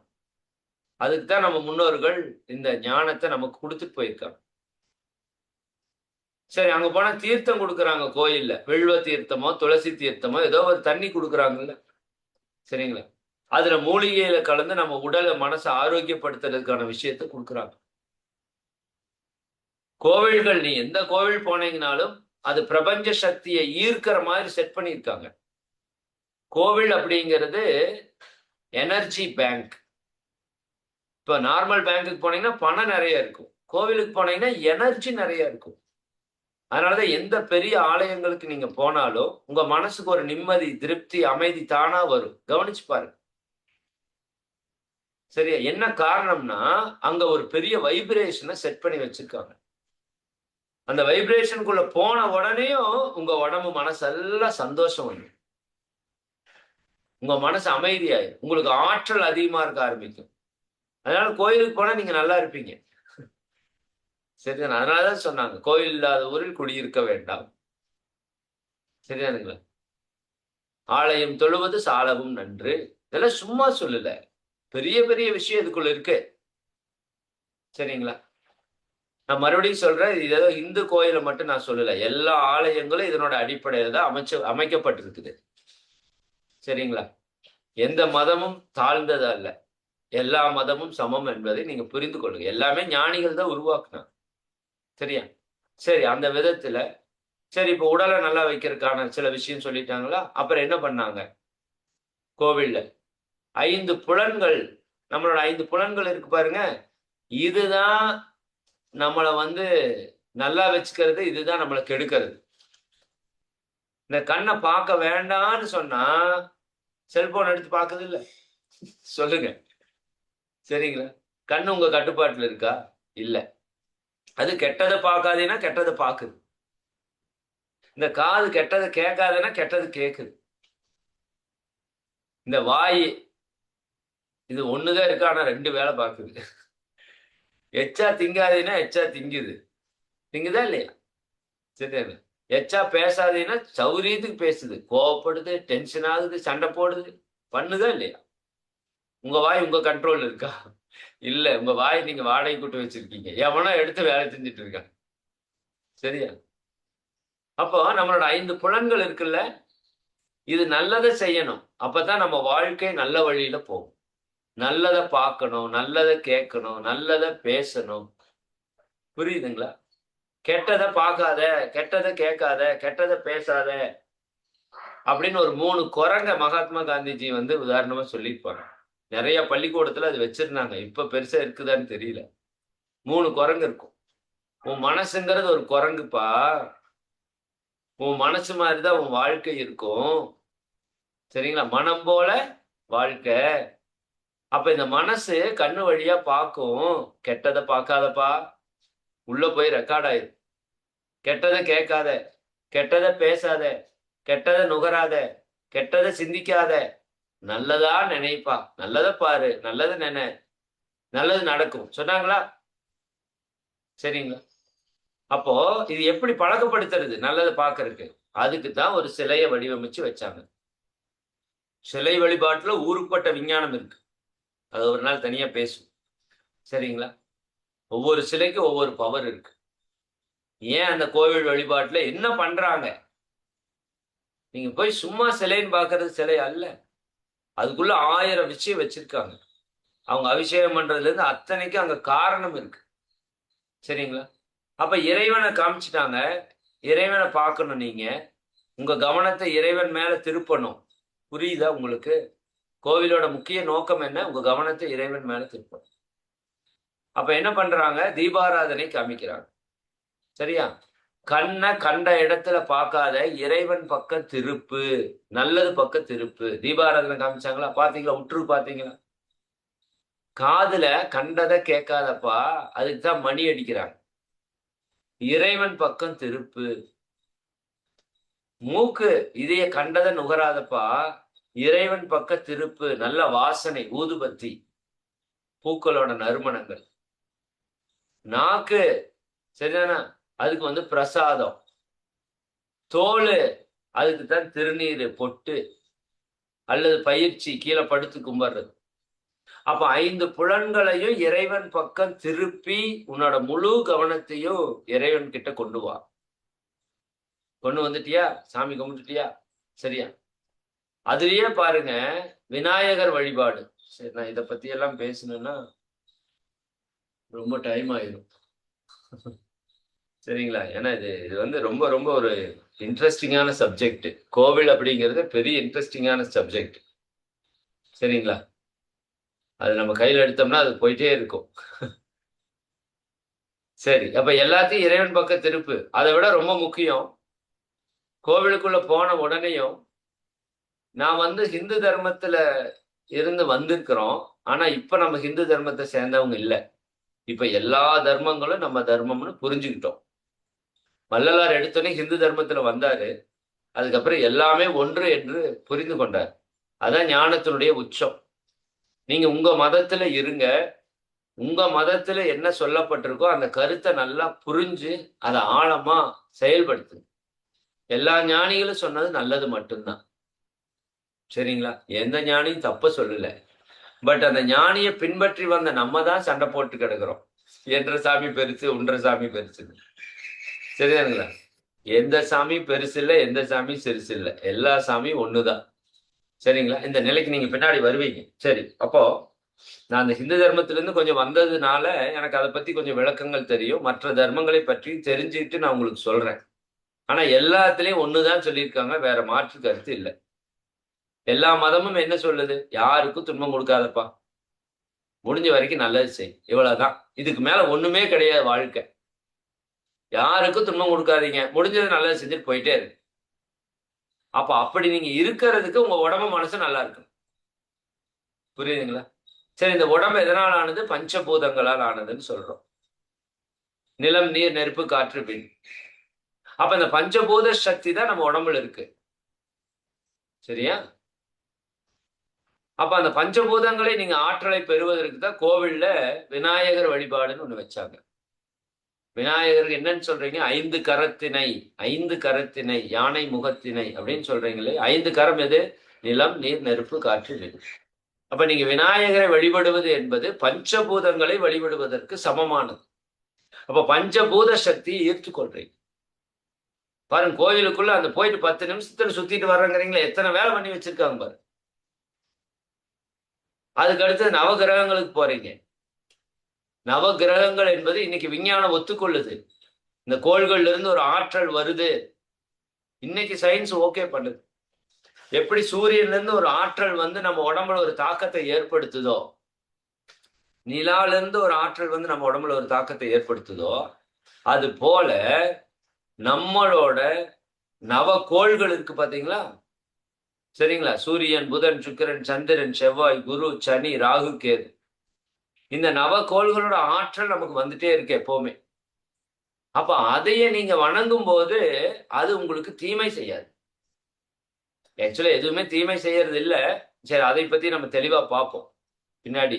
பஞ்சபூத நவக்கிரக தியானம்னு ஒரு தியானம் இருக்கு. பவர்ஃபுல்லான ஒரு மெடிடேஷன். அதை நம்ம பின்னாடி செய்ய போறோம். அப்போ அந்த நவகோள்கள்ல இருந்து ஆற்றலை எடுத்துக்கொள்றதுக்கு நவகிரக வழிபாடு வச்சாங்க. பாருங்க, நவகிரகம் மட்டும் சுத்துறப்ப கோவில் அவ்வளவு பெருசா இருக்கும். அந்த நவகிரகத்தை சுத்துறப்ப மட்டும் ஒரு சின்ன வழியா கொடுத்துருப்பாங்க. நீங்க கவனிச்சு பாருங்க. ஏன் ஒரு பெரிய பேரை ஒரு 100 பேர் சுத்துற மாதிரி வச்சிருக்கலாமே, வைக்க மாட்டாங்க. ஏன்னா அந்த நவகோள்களுடைய அந்த கடவுள்களை பிரதிஷ்டை பண்ணி உள்ள அந்த மந்திரங்கள் எந்திரங்கள் எல்லாம் வச்சு அதற்கான பொருள் எல்லாம் வச்சு அதை வைப்ரேட் பண்ணி வச்சிருப்பாங்க. நீங்க அதுக்கு பக்கத்தால போயிட்டு வரும்போது அந்த எனர்ஜியை உங்க உடம்ப எடுத்துக்கும். அது நவகோள்கள் நல்லதே செய்யட்டும் நினைச்சீங்கன்னா போதும், அது நல்லது செய்யறதுக்கு ஆரம்பிச்சு. உங்க எண்ணம் போல வாழ்க்கை, சரிங்களா? உங்க மனம் போல வாழ்க்கை. அப்ப பாருங்க, இது எல்லாமே செய்றீங்க. கடைசியா எல்லாம் முடிச்சுட்டு எல்லா சாமியும் கும்பிட்டுட்டு ஒவ்வொரு சாமிக்கும் ஒவ்வொரு விஷயம் இருக்கு, அதெல்லாம் நான் பின்னாடி சொல்றேன், சரிங்களா? அப்ப எல்லா சாமியும் கும்பிட்டுட்டு கடைசியா வந்து உட்கார்ந்து என்ன பண்ணணும்? கண்ணை மூடி ஒரு 5 நிமிஷம் அமைதியா உட்கார்ந்து தியானம் பண்ணணும். எதை நினைச்சு? இறைவனை நினைச்சு. அந்த கடவுளை நினைச்சு தியானம் பண்ணீங்க அப்படின்னா நீங்க கடந்து உள்ளே சென்று விடுவீர்கள். இப்ப தியானமா பண்றீங்க, கோயில போய் ஒரு 5 நிமிஷம் உட்காருனா தேங்காய் பழம், சுண்டல், பொறி, என்னென்ன வெள்ளம் இருக்குதோ எல்லாத்தையும் வாங்கி ரவுண்டு கட்டி அடிச்சு கந்த நியாயமெல்லாம் பேசிட்டு எதிர்த்து வரோம். இதுக்கா கோயிலுக்கு போனோம்? சரி, அப்ப புரிஞ்சுக்க வேண்டியது என்னன்னா, கோவில் என்பது உங்க உடலையும் மனதையும் தூய்மைப்படுத்தக்கூடிய இடம், ஆரோக்கியப்படுத்தக்கூடிய இடம், சக்தி ஏற்றக்கூடிய இடம். அப்ப மனதை நீங்க ஒருநிலைப்படுத்தி தியானம் பண்ணீங்கன்னா உடலும் மனசும் நல்லா இருக்கிற மனிதன் இறைவனை அடைவதற்கு தகுதியானவன். நல்லா புரிஞ்சுக்கும். அப்ப 2வது நீங்க சந்தோஷமா இருக்கிறதுக்கு என்ன தேவை என்றால் உங்கள் மன ஆரோக்கியம் அல்லது மன அமைதி. எழுதிருங்க. ஃபர்ஸ்ட் என்ன வேணும்? உடல் ஆரோக்கியம் இருக்கணும். 2வது உங்க மன அமைதி இருக்கணும். இந்த மனதுல தேவையில்லாத கோபங்கள், பொறாமைகள், வெறுப்புகள், பயம், தற்பெருமை, ஈகோ, இதெல்லாம் நம்ம மனசுல இருக்கா இல்லையா? சரிங்களா? அப்ப அதெல்லாம் மனசுல உங்களுக்கு கோபம் இருந்தா நீங்க சந்தோஷமா இருப்பீங்களா? கவலை இருந்தா சந்தோஷமா இருப்போமா? எதிர்காலத்துல நினைச்சு பயப்பட்டா சந்தோஷமா இருப்போமா? பொறாம ஒருத்தவங்களை பார்த்து வந்துருச்சு, பகை வந்துருச்சு, சந்தோஷமா இருப்பீங்களா? அப்ப நம்ம மனசு அமைதியா இருக்குதா? கிடையாது. அப்ப நீங்க மகிழ்ச்சியா வாழணும்னா ஞானிகள் என்ன சொல்லியிருக்காங்க? மனம் போல் வாழ்க்கைன்னு சொல்லிட்டாங்க. உங்க மனசு எப்படி இருக்கோ அப்படி உங்க வாழ்க்கை இருக்கும்பா. அப்ப நீங்க வாழ்க்கை நல்லா வாழணும்னா எது நல்லா இருக்கணும்? உங்க மனசு நல்லா இருக்கணும். வேற எதை நீங்க நல்லா வச்சு பிரயோஜனம் இல்லை. உங்க மனசு உயரணும். அதனாலதான் திருக்குறள் திருவள்ளுவர் சொல்லி வச்சிருக்காரு. இந்த குறள் எழுதிக்கோங்க. வெள்ளத்து அணைய மலர் நீட்டம், மாந்தர்தம் உள்ளத்து அணையது உயர்வு. வெள்ளம்னா தண்ணி, தண்ணி மட்டத்தை பொறுத்து மேல தாமரைப்பூ, அல்லிப்பூ எல்லாம் இருக்கும். பார்த்துருக்கீங்களா? குளத்துல 10 அடி தண்ணி இருக்கு, 20 அடி தண்ணி இருக்குன்னா அதுக்கு மேல அந்த தாமரைப்பூ நிற்கும். இதே தண்ணி 1 அடி குறைஞ்சு போச்சுன்னா தாமரைப்பூ 1 அடியில் தான் இருக்கும். தாமரைப்பூவுக்கு தனி மட்டம் கிடையாது. தண்ணியோட மட்டம் தான் தாமரைப்பூவோட மட்டத்தை தீர்மானிக்குது. புரியுதா உங்களுக்கு? அது மாதிரி உங்க மனம், உங்களுடைய உள்ளம் இருக்குல்ல, அதனோட தன்மை தான் உங்களோட தன்மை. அதனோட உயர்வு தான் உங்களோட உயர்வு. சரிங்களா? அப்ப நீங்க உயரணும் அப்படின்னா நாம் இன்னைக்கு பொருள்ல உயர்ந்தா உயர்ந்துட்டோம்னு நினைக்கிறோம், கல்வியில உயர்ந்துட்டா உயர்ந்துட்டோம்னு நினைக்கிறோம், புகழ்ல உயர்ந்துட்டா உயர்ந்துட்டோம்னு நினைக்கிறோம். அது அல்ல உயர்வு. உங்க மனதிலே நீங்கள் உயர வேண்டும். உள்ளத்தனையது உயர். உங்க மனம் உயர உயர உயர உயர உங்க வாழ்க்கை உயரும். அதனாலதான் ஞானிகள் மனதுல உயர்ந்த நிலையில் இருக்காங்க. நாம மனதளவுல இன்னும் பெரிய அளவுல வரல. இன்னும் நம்ம கோபம், சண்டை, பொறாமை, வெறுப்பு, பேராசை, சரியான முறையற்ற பால் உணர்வு, வஞ்சம், பழிதீக்கிறோம், சரி இருக்கா இல்லையா? அப்ப இந்த கெட்ட குணங்கள் எல்லாம் இருக்கிற வரைக்கும் நம்மளால நிம்மதியா சந்தோஷமா வாழ முடியாது. உடல்ல எப்படி நோய் வந்தா சந்தோஷமா இருக்க முடியாதா, அப்படி மனதுல வரக்கூடிய நோய்கள் தான் நான் சொன்னதெல்லாம். இந்த மனநோய் நம்மளை போட்டு ஆட்டி படைக்குது. சரிங்களா? அப்ப இந்த மனசை தூய்மைப்படுத்தணும். அப்போ அதுக்கு தான் மனசை இறைவனோட இணைச்சோம் அப்படின்னா அவன் அதை சுத்தப்படுத்திடுவான். இறைவன் அன்பும் கருணையுமானவன். புரியுது உங்களுக்கு? அப்ப இறைவனோட உங்க மனசை நீங்க இணைச்சிட்டீங்க அப்படின்னா உங்க கெட்ட குணங்கள் எல்லாம் போயிருங்கிறாங்க. அதுக்கு தான் தியானம் பண்ணணும். அப்ப உங்க உடல் ஆரோக்கியமா நீங்க வச்சுக்கணும். ரெண்டாவது உங்க மனசு அமைதியா நிம்மதியா இருக்கணும். அப்பதான் நீங்க சந்தோஷமா வாழ முடியும். இப்ப உங்க மனசு உங்க கண்ட்ரோல் இருக்குதா? அதை ஏன் சார் கேட்குறீங்க? நான் எதெல்லாம் பண்ணணும்னு சொல்றேன்னா அதெல்லாம் பண்றதுக்கே விடமாட்டேங்குது சார். எதெல்லாம் வேண்டான்னு சொல்றேன்னா அதையவே பண்ண வைக்குது சார். கோவப்பட வேண்டாம்னா கோவப்படுது, பொய் பேச வேண்டாம்னா பொய் பேசுது, நேரத்துல தூங்கலாம் படுன்னு சொன்னா தூங்குற குடமானிக்குது, செல்போனை பாருங்குது, நேரத்துல எந்திரிக்கலாம்னு சொன்னா எந்திரிக்கிற குடமானிக்குது. இந்த மனசை வச்சுட்டு நம்ம படுற பாடு இருக்கே, நல்லா புரிஞ்சுக்கோங்க. உங்க மனம்தான் உங்க வாழ்க்கையில மிகப்பெரிய பொக்கிஷம். அதை வச்சு உங்க வாழ்க்கையை எவ்வளவு தூரம் நீங்க உயர்த்தியும் கொண்டு போகலாம். கோடி கோடியே சம்பாதிக்கலாமா, உங்க மனசு சம்பாதிச்சு கொடுக்கும். உங்க மனசு அலாவுதீன் அற்புத விளக்குல வர்ற ஒரு அற்புதமான பூதம். பட் அது கரெக்டா சொல்லி வேலை வாங்கணும். நீங்க தப்பா சொன்னீங்கன்னா உங்களையே அது சாப்பிட்டுரும். இப்ப அதுதான் பண்ணிட்டு இருக்கு. நம்மளை கெடுக்கிறதெல்லாம் நம்ம மனசுதான். நம்ம மனசுதான் சொல்லுது நல்லதை செய்யன்னு சொல்லுது, அதுதான் கெட்டதை செய்யன்னு சொல்லுது. சொல்லுதா இல்லையா? சரிங்களா? நாம என்ன பண்றோம்? அது என்ன சொல்லுதோ அதை கேட்டுறோம். நாம மனசுக்கு அடிமையாக இருக்கிறோம். ஒத்துக்கிறீங்களா? நாம சொன்னா நம்ம மனசு கேட்கல. அதாவது உங்க வீட்டுல ஒரு வேலைக்காரர் வச்சிருக்காரு. நீங்க சொல்ற மாதிரி வேலைக்காரர் கேட்கணும். அப்பதான் இந்த வீடு கரெக்டா இருக்கும். வேலைக்காரர் சொல்ற மாதிரி நீங்க கேட்டா உங்க வீடு நல்லா இருக்காது. புரியுதுங்களா? சரியா? குதிரை பிடிச்சிருக்காரு கிருஷ்ண பரமாத்மா 5 குதிரைய. லகான் உங்க கையில இருக்கணும். அப்பதான் நீங்க நினைக்கிற இடத்துக்கு வண்டி போகும். சரிங்களா? அந்த 5 புலன்கள் தான் 5 குதிரை. உங்க மனம் உங்க அறிவனோட கண்ட்ரோல் இருக்கணும். ஆனா நம்ம அறிவு சொல்லும், 4 இட்லியோட நிறுத்திடு போதும், நேற்றுக்கே 5வது இட்லி சாப்பிட்ட, வயிறு ஒரு மாதிரி இருந்தது, தயவு செஞ்சு நிறுத்திடுன்னு அறிவு சொல்லும். ஆனா மனசு என்ன சொல்லும் தெரியுமா? இந்த மாதிரி ஒரு சாம்பார் சட்னி நான் லைஃப்லயே சாப்பிட்டதே இல்லை, சூப்பரா இருக்குது, நீ சாப்பிடு அப்படிங்கும். இந்த மனசு எப்பவுமே ரொம்ப கவனமா இருக்கட்டும் அதுகிட்ட. அது சந்தோஷம் மட்டும்தான் எதிர்பார்க்குமே தவிர கஷ்டத்தை எதிர்பார்க்காது. அப்ப அது என்ன சொல்லும்? சாப்பிட்றா பாத்துக்கலாம். அப்புறம் நம்ம சாப்பிட்டுட்டு ஐயோ வயிற்று வலிக்குதே. புரியுதா இல்லைங்களா? கவனமா இருக்கணும் உங்க மனசு கிட்ட. அப்ப உங்க மன ஆரோக்கியமா இருக்கணும். நீங்க சந்தோஷமா இருக்கிறதுக்கு. இதெல்லாம் நம்ம சந்தோஷமா இருக்கிறதுக்கு என்ன தேவைங்கிறது. முதல் உங்க உடல் ஆரோக்கியமா இருக்கணும். 2வது உங்க மனசு அமைதியா இருக்கணும். 3வது எழுதிக்கோங்க, பொருள், பணம். பொருள் இல்லாருக்கு இவ்வுலகம் இல்லை. உண்மைதான். சரிங்களா? பொருள் வேண்டும். நிச்சயமா பொருள் வேணுங்க. சாப்பிடணும்னா பொருள் வேணுமா வேண்டாம்? துணி வாங்கிக்கணும்னா பொருள் வேணுமா வேண்டாம்? ஒரு வீட்டுல இருக்கணும்னா பொருள் வேணுமா வேண்டாம்? டெய்லி நிறைய எவ்வளவு செலவுகள், வாழ்க்கை வசதிகள், பொருள் வேணுமா வேண்டாமா? நிச்சயமாக பொருள் வேண்டும். நிறைவா இருக்கணும் பொருள். அதுவுமே கொஞ்சம் நஞ்சம் பத்தாது. உங்க வாழ்க்கைக்கு நிறைவான செல்வம் வேணும். சரிங்களா? அது இருந்தாதான் மகிழ்ச்சியா வாழ முடியும். பொருள் இல்லைன்னா எப்படி மகிழ்ச்சியா வாழ்வீங்க? சரிங்களா? அதனால பணம் என்பது ரொம்ப ரொம்ப அவசியம். அதனாலதான் அது செல்வத்துல லட்சுமி என்று சொல்றாங்க. எல்லாம் நம்ம முன்னோர்கள் இல்லாட்டி அதை செஞ்சிருக்க மாட்டாங்கல்ல. செல்வத்தை கொடுக்கிற லட்சுமி என்ற தெய்வத்தை நம்ம வழிபடுறோம். எதுக்காக? செல்வ வளம் நம்ம கிட்ட பெருகும். செல்வம் வேணும், பட் செல்வம் மட்டுமே போதாதுன்னு புரிஞ்சுக்கோங்க. 3வது பொருள் வேணுமா, எழுதிக்கோங்க. 4வது வேற என்ன வேணும்?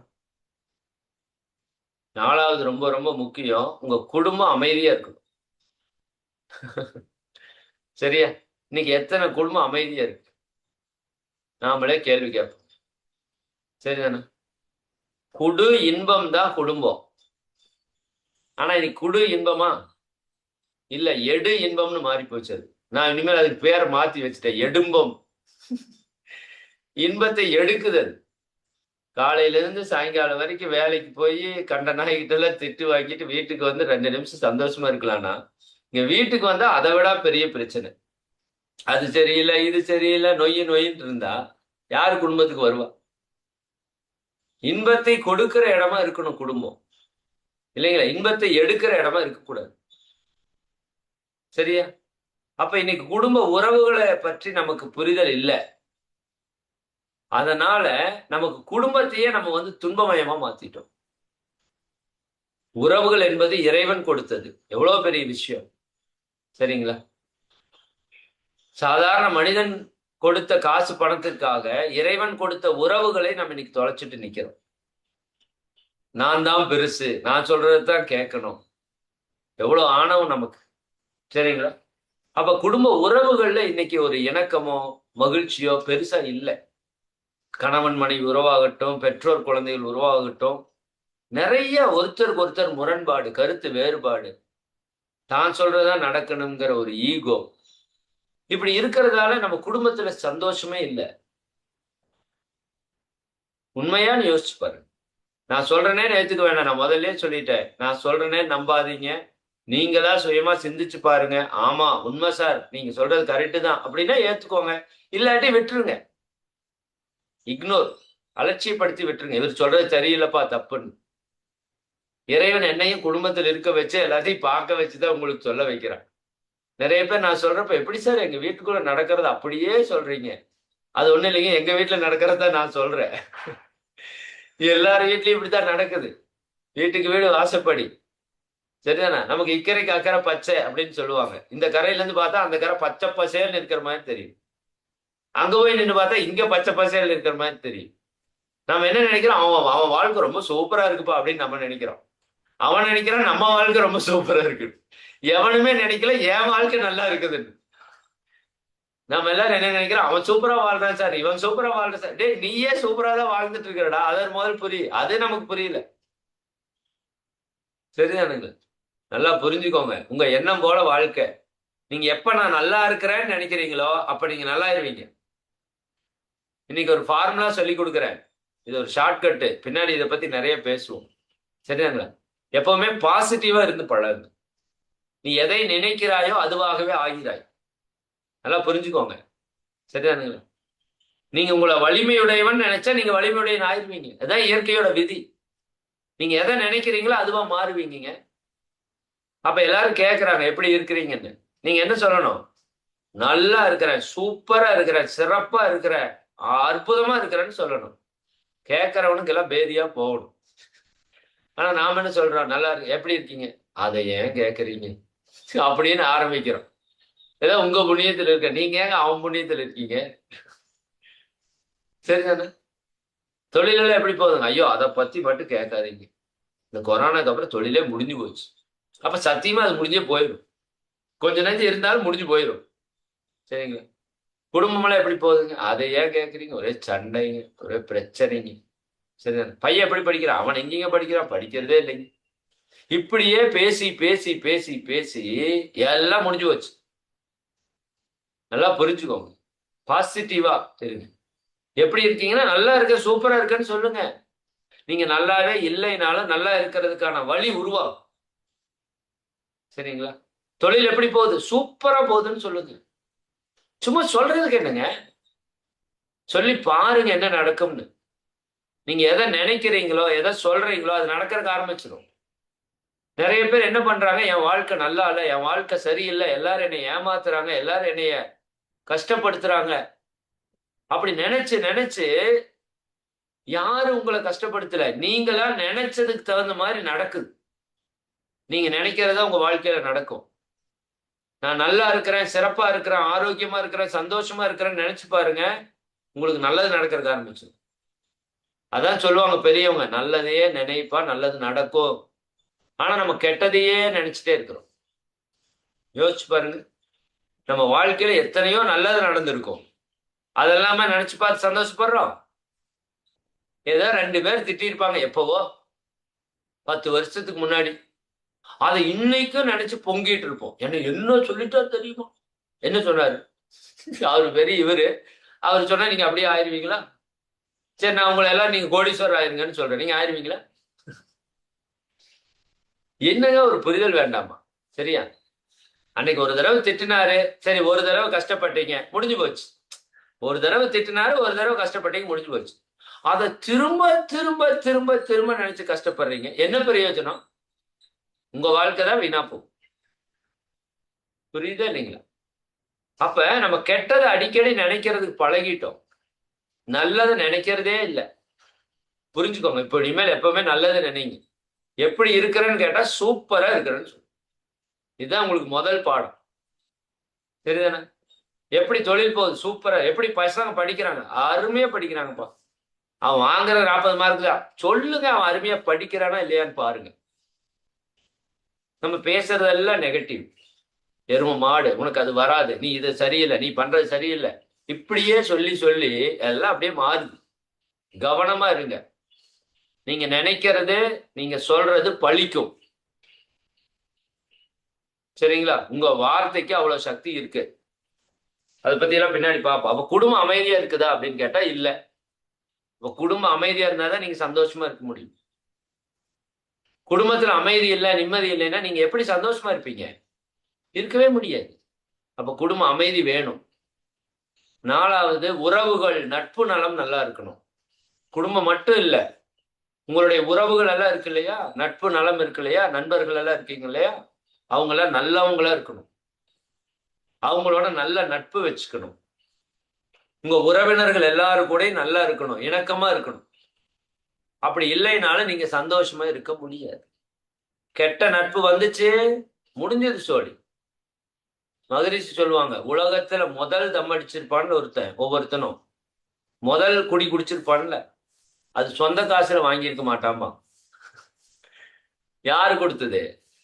நண்பர்கள் தான். ஓசி உபதேசம், அட்ரா மாப்பிள்ள பாத்துக்கலாமா. உலகம் முழுக்க இதுதாங்க உண்மை.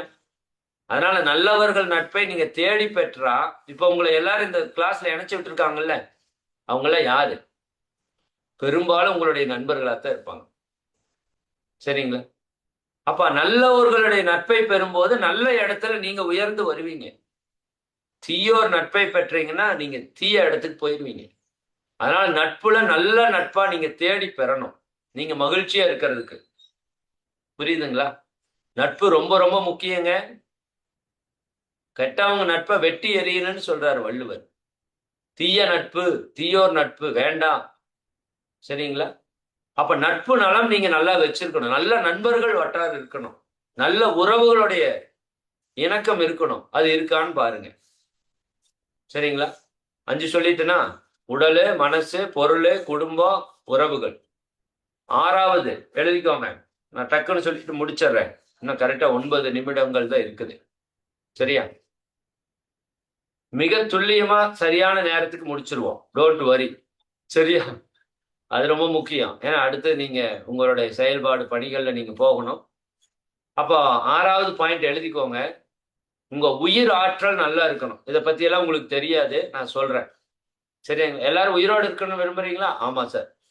உயிர் போனா பரவாயில்லையா? இல்ல சார், அது மட்டும் போகக்கூடாது. சரி, அப்ப உங்க உயிர் உங்களுக்குள்ள இருக்குல்ல, அது நல்லா இருக்குதா?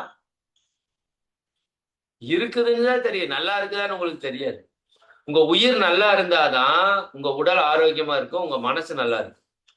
உயிர் போயிருச்சுன்னு வச்சுக்கோங்க, இந்த உடம்பு மண்ணுக்குள்ள போயிடும், இந்த மனசு இயங்காது. புரியுதா?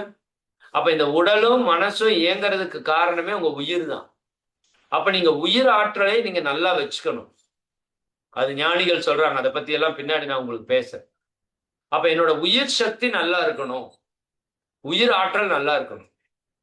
சரிங்களா? 6வது எழுதிட்டீங்களா? 7வது, நீங்க நல்லா வாழணும் அப்படின்னா இந்த சமுதாயம் நல்லா இருக்கணும். இதை பத்தி நீங்க யாரும் அதிகமா யோசிச்சிருக்க மாட்டீங்க. யோசிச்சிருந்தா நீங்க உண்மையாலுமே வேற லெவல். உங்களுக்கு நீங்களே ஒரு அப்ரிசியேஷன் கொடுத்துக்கோங்க, ஒரு கிளாப் பண்ணிக்கோங்க. சரிதானா? ஏன்னா நிறைய பேருக்கு இது தெரியாது. நீங்க நல்லா இருக்கணும்னா உங்களை சுத்தி இருக்கிற 4 பேரும் நல்லா இருக்கணும். புரியுதா? சார் என்ன சார் இப்படி சொல்றீங்க? ஆமா. இப்ப உதாரணத்துக்கு நான் சொல்றேன், உங்களை சுத்தி ஒரு 10 பேர் புகைப்பிடிக்கிறாங்க. உங்க நுரையீரலுக்கு கேடு வருமா? வராது. கண்டிப்பா வரும். சரி சார், நான் புகைப்பிடிக்கல, இருந்தாலும் வரும். ஏன்னா நீங்க ஒரே சமுதாயத்துக்குள்ள இருக்கீங்க. புரியுது? இதே ஒரு 10 பேர் மரம் வைக்கிறாங்க, உங்களுக்கு ஆக்சிஜன் கிடைக்குமா? கிடைக்காதா? கிடைக்கும். அப்ப இந்த சமுதாயத்துல யார் நல்லது செஞ்சாலும் உங்களுக்கு கிடைக்கும், யார் கெட்டது செஞ்சாலும் உங்களுக்கு கிடைக்கும். அப்ப நீங்க இருக்கிற சமுதாயத்தை நீங்க எப்படி வச்சுக்கணும்? நல்லதா வச்சுக்கணும். அப்பதான் நீங்க சந்தோஷமா இருக்க முடியும். சமுதாயம் நல்லா இருக்கிறதுக்கு இல்ல, நான் நல்லா இருக்கணும். அப்படின்னா யாரும் இங்க புகைப்பிடிக்காம இருக்கணும். புரியுதா உங்களுக்கு என்ன சொல்றேன்? ஒண்ணு இல்லைங்க, ரொம்ப சிம்பிள். பக்கத்து வீட்டுல ஒரு குடிகாரரை குடி வச்சுட்டீங்கன்னு வச்சுக்கோங்க, குடிகாரர் குடி இருக்கிறாருன்னு வச்சுக்கோங்க, நீங்க நிம்மதியா இருக்க முடியுமா? டெய்லியும் சாயங்காலம் தண்ணி போட்டு வந்து அடிக்கிறது, சண்டை போடுறது, கத்துறது, இப்படியே இருந்தா நீங்க நிம்மதியா இருக்க முடியுமா? உங்க வீட்டுல எந்த பிரச்சனையும் இல்லை, ஆனா பக்கத்து வீட்டுல பிரச்சனை. அப்ப பக்கத்து வீட்டுல பிரச்சனை இருந்தா அது உங்க வீட்டையும் பாதிக்கும். புரியுதா என்ன சொல்றேன்னு? அப்ப நம்ம வீட்டுல மட்டும் யாரு குடிக்காம இருக்கிறதுக்கு நம்ம வேலை செஞ்சா பத்தாது, யாருமே குடிக்காம இருக்கிறதுக்கு நம்ம முயற்சி பண்ணணும். புரியுதா? இதை நீங்க புரியணும். அதுக்கு நீங்க போய் பக்கத்து வீட்டுல குடிக்கிறவர் போய் கவுன்சிலிங் கொடுங்கன்னு சொல்லல, ஒரு புரிதலுக்காக சொல்லு. சரிங்களா? கொரோனா யோசிச்சு பாருங்க, உலகத்துல யாரோ ஒருத்தர் பண்ண தப்பு தானே உலகம் முழுக்க எத்தனை பேரை உயிரை பழி வாங்குச்சு? பழி வாங்குச்சா இல்ல? எத்தனை குடும்பம் கஷ்டப்பட்டுச்சு? அப்போ ஒருத்தர் செய்யற தவறு உலகம் முழுக்க பாதிக்கும்னு நீங்க புரியணும். அப்ப நான் நல்லா இருக்கேன்னா இந்த சமுதாயம் நல்லா இருக்கணும். இப்ப உங்க பெண் குழந்தைய சமுதாயத்தை நம்பி வெளியே அனுப்புற மாதிரி இருக்கா? இன்னைக்கு பையனையே நம்பி அனுப்ப முடியாது, அப்படி ஆயிப்போச்சு சூழல். சரிதானுங்களா? சமுதாயம் கெட்டு சீரழிஞ்சு கிடக்கிறது. செல்போனை கையில கொடுத்துட்டோம், இன்டர்நெட்டை போட்டு கொடுத்துட்டோம், காசையும் கொடுத்துட்டோம், கண்டதெல்லாம் பாக்குறாங்க குழந்தைங்க. எப்படி கட்டுப்படுத்துவீங்க? திறந்த பக்கமெல்லாம் டாஸ்மார்க் கிடக்கு. இன்னைக்கு சினிமா மீடியான்னு நம்ம மக்கள் குழந்தைகளோட உள்ளத்தை சிதைக்கிற மாதிரியான நிகழ்வுகள் நிறைய நடக்குது. இப்ப சமுதாயம் கெட்டு கிடக்குது. புரியுதா என்ன சொல்றேன்னு? அப்ப இந்த சமுதாயம் நல்லா இருந்தா தான் நாம நல்லா இருக்க முடியும். இதை நீங்க புரியணும். சரிங்களா? அதை பத்தியும் பின்னாடி தெளிவா பேசுவோம். நம்மளால என்ன முடியுமோ அதை நம்ம செய்வோம். அதுக்கு அடுத்த பாயிண்ட், இயற்கை வளம் நல்லா இருக்கணும். நான் நல்லா இருக்கிறதுக்கு, சந்தோஷமா இருக்கிறதுக்கு, என்னை சுத்தி இருக்கிற நிலம் நல்லா இருக்கணும், தண்ணி நல்லா இருக்கணும், காத்து நல்லா இருக்கணும். சரியா? சூரிய ஒளி கரெக்டா கிடைக்கணும். அப்படி கிடைக்குதா? இப்ப நிலத்தை எல்லாம் மண்ணாக்கி மலடாக்கிட்டோம், உரத்தை போட்டு போட்டு எத்தனை நிலத்தை வீணாக்கிட்டோம். யாருக்கு கேடு? நமக்கு தான் கேடு. இப்ப விஷத்தை போட்டு போட்டு போட்டு போட்டு திங்கிறோம். சரியா? பூச்சிக்கொல்லி அடிச்சு அடிச்சு பூச்சியெல்லாம் செத்து போச்சு. அந்த பூச்சி திங்காததை வாங்கி நாம திங்கிறோம். நம்ம உடம்புக்குள்ள எல்லா பூச்சியும் செத்து போச்சு, உயிரினமும் செத்து போச்சு. குழந்தை பிறக்குமா நீங்க? ஆமா. ஓடுற நதியெல்லாம் வீணாக்கிட்டோம். நாங்க திருப்பூர்ல இருக்கோம், நொய்யல் ஆறுன்னு ஒரு அற்புதமான ஆறு. 100 ஆண்டுகளுக்கு முன்னாடி அள்ளி தண்ணி குடிச்சிரு ஆறு. இன்னைக்கு பக்கத்தால கூட போக முடியாது, நாத்தம் பிடிச்சுக்கிறது. நீர் வளம் போச்சு. சரிங்களா? நெருப்பு இன்னைக்கு சூரிய ஒளி அதிகமாகுதுங்கிறாங்க, பனி எல்லாம் உருகுதுங்கிறாங்க, கடல் மட்டம் உயருதுங்கிறாங்க. நெருப்பு கெடுத்துட்டோம். காற்றை சொல்லவே தேவையில்லை, அவ்வளவு கெடுத்து வச்சிருக்கிறோம். ஆனா நம்ம ஆரோக்கியமா இருக்கும். எப்படி இருப்பீங்க? ஏப்பா, மரத்துல இருந்து ஆக்சிஜன் வருது உனக்கு, அப்ப நீ மரம் நிறைய வளர்க்கணுமா இல்லையா? எல்லா இடத்துலயும் மரத்தை வெட்டிட்டே இருந்தா ஆக்சிஜன் குறைஞ்சிருமா இல்லையா? நல்லா புரிஞ்சுக்கோங்க. அப்ப மரம் வைக்கிறது மரத்து நல்லதுக்கு இல்ல, ஏன் நல்லது. புரியுதா உங்களுக்கு? அப்ப இயற்கை நல்லா இருந்தா தான் நான் நல்லா இருக்கணுங்கிற ஒரு அறிவே நம்ம கிட்ட இல்ல. இயற்கையெல்லாம் கெடுக்கிறோம். அது வெளிநாடுகள்ல அதை பத்தின அறிவு இருக்கு, அவன் இயற்கையை கெடுக்கிறதுக்கு விடுறதே இல்லை. ஆனா நமக்கு அதை பத்தின அறிவு இல்லை. இங்க எல்லாத்தையும் கொண்டாந்து இங்க குப்பையை தள்ளி நம்மளை குப்பை மேடா மாத்தி நம்ம இயற்கையை அழிச்சிட்டு இருக்கிறோம். நல்லா புரிஞ்சுக்கோங்க. இயற்கையை அழிச்சிட்டு எங்க போய் வாழ்றது? சரியா? அப்ப இயற்கை வளம் நல்லா இருக்கணும். சரிங்களா? அப்ப உடல் நல்லா இருக்கணும், மனசு நல்லா இருக்கணும், பொருள் வேணும், குடும்ப அமைதி நல்லா இருக்கணும், உறவுகள்ல எனக்கும் நட்பு நல்லா இருக்கணும், உயிர் வளம் நல்லா இருக்கணும், சமுதாயம் நல்லா இருக்கணும், இயற்கை நல்லா இருக்கணும். புரியுதுங்களா? அதுக்கப்புறம் இன்னும் 2 சொல்லி நிறைவு செய்யறேன். ஒரு 2 நிமிஷம் தான் இருக்கு. சரி. 1, ஏன்னா இது முடிச்சிருவோம். அதுக்கப்புறம் புண்ணியம் வேணுங்க. நீங்க சந்தோஷமா இருக்கிறதுக்கு புண்ணியம் வேணும். இதுதான் ரொம்ப ரொம்ப முக்கியம். இப்ப 9, 10 சொல்ற பாருங்க, அதுதான் ரொம்ப ரொம்ப முக்கியம். ஏன்னா நீங்க எதை விதைக்கிறீங்களோ அதை தான் அறுவடை பண்றீங்க. சரிங்களா? நெல்லை விதைச்சா நெல்லை அறுவடை பண்ணுவீங்க, முள்ள விதைச்சா முள்ளத்தான் நீங்க அறுவடை பண்ணணும். சரியா? அப்ப நீங்க மத்தவங்களுக்கு நல்லது செஞ்சா உங்களுக்கு நல்லது தானா நடக்கும். மத்தவங்களுக்கு கெடுதல் செஞ்சா உங்களுக்கு கெடுதல் தானா நடக்கும். பிறருக்கு இன்னா முற்பகல் செய்யின் தமக்கு இன்னா பிற்பகல் தாமே வரும். நல்லா புரிஞ்சுக்கோங்க. உங்களுக்கு யாரும் துன்பம் கொடுக்கறது இல்ல. தீதும் நன்றும் பிறர் தர வாரா. அடுத்த வகுப்பு அதைத்தான் பேச போறோம். தலை விதி, அதை மாற்றும் ரகசியம். சரிங்களா? 2வது வகுப்பு உங்களுக்கு அறிமுக உரை முடிச்சாச்சு. இது முதல் வகுப்பு. அடுத்த வகுப்பு தலை விதியை மாற்றும் ரகசியம் அப்படிங்கறத தான் பேச போறோம். சரிங்களா? அப்ப நல்லா நீங்க புரிஞ்சுக்கணும். உங்களுடைய உடல் மன ஆரோக்கியத்திற்கும் கஷ்டத்திற்கும் யாரு காரணம்? நீங்க தான் காரணம். சரிங்களா? நீங்கள் செய்த வினைகள் தான் காரணம். அதனாலதான் சொல்லுவாங்க, ஒருத்தர் நல்லா இருக்கான்னா பாடுற அவங்க அப்பா பண்ண புண்ணியம் சூப்பரா இருக்கான்னு சொல்றோம். ஒருத்தன் கஷ்டப்படுறான்னா சொல்றோம் யார் பண்ண பாவமோ. சொல்றோமா இல்லையா? நம்மளே கல்யாணம் ஆனதுக்கு அப்புறம் என்ன சொல்ற பெரும்பாலான மக்கள், எந்த ஜென்மத்தில் என்ன பாவம் பண்ணுன்னு தெரியல, அப்படிதானே சொல்றோம். சரியா? அப்போ நல்லா புரிஞ்சுக்கோங்க. நீங்க கஷ்டப்படுறதுக்கும் சந்தோஷமா இருக்கிறதுக்கும் உங்ககிட்ட இருக்கிற பாவ புண்ணியம் தான் காரணம். அப்ப புண்ணியத்தை நீங்க பெருக்க பெருக்க உங்களுக்கு சந்தோஷம் பெருகி கொண்டே இருக்கும். பாவத்தை பெருக்க பெருக்க துன்பம் பெருகி கொண்டே இருக்கும். சரி, எழுதிட்டீங்களா? புண்ணியம் அப்படின்னு எழுதிக்கோங்க. நல்ல கர்மா அப்படின்னு கூட எழுதிக்கோங்க. சரிங்களா? 2 ஒண்ணுதான். நல்ல செயல். 10வது விஷயம் ரொம்ப ரொம்ப முக்கியம், இருக்கிறதுலயே ரொம்ப முக்கியம், அதுதான் அறிவு வளம். நீங்க சந்தோஷமா இருக்கிறதுக்கு என்ன வேணும்? அறிவு வளமாக இருக்க வேண்டும். சரிங்களா? அப்ப அறிவு வளம் நல்லா இருந்தாதான், இப்ப நான் இதை பத்தி எல்லாம் சொன்னேன்ல, இதை பத்தின அறிவெல்லாம் உங்களுக்கு இருந்தாதான் நீங்க மகிழ்ச்சியா வாழ முடியும். சரிங்களா? உடலை பத்தி தெரியலைன்னா உடல்ல நோய் வரத்தான் செய்யும். வண்டி ஓட்ட தெரியாதவங்கிட்ட வண்டியை கொடுத்தீங்கன்னா கொண்டு போய் சொருகிட்டு தான் நிற்பான். புரியுதா இல்லைங்களா? அப்ப இந்த உடலை நல்லா வச்சுக்கிற அறிவு வேணும். அப்பதான் உடல் சந்தோஷமா இருக்கும். மனசை நல்லா வச்சுக்கிற அறிவு, பொருளை பெருக்கிற அறிவு, குடும்பத்தை நல்லா வச்சுக்கிற அறிவு, உறவுகளை நல்லா வச்சுக்கிற அறிவு, சமுதாய இயற்கை நல்லா வச்சுக்கிற அறிவு, உயிரை நல்லா வச்சுக்கிற அறிவு. புரியுதா உங்களுக்கு? அப்ப உங்க அறிவு வளமாக இருக்க வேண்டும். சரிங்களா?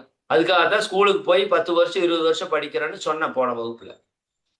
திருக்குறள் ஒரு குறள் இருக்கு, அறிவுடையார் எல்லாம் உடையார், அறிவிலர் என்னுடையரேனும் இலர். நல்லா புரிஞ்சுக்கோ. அறிவு அற்றம் காக்கும் கருவி, அறிவு துன்பம் வராமல் காக்கக்கூடிய கருவி.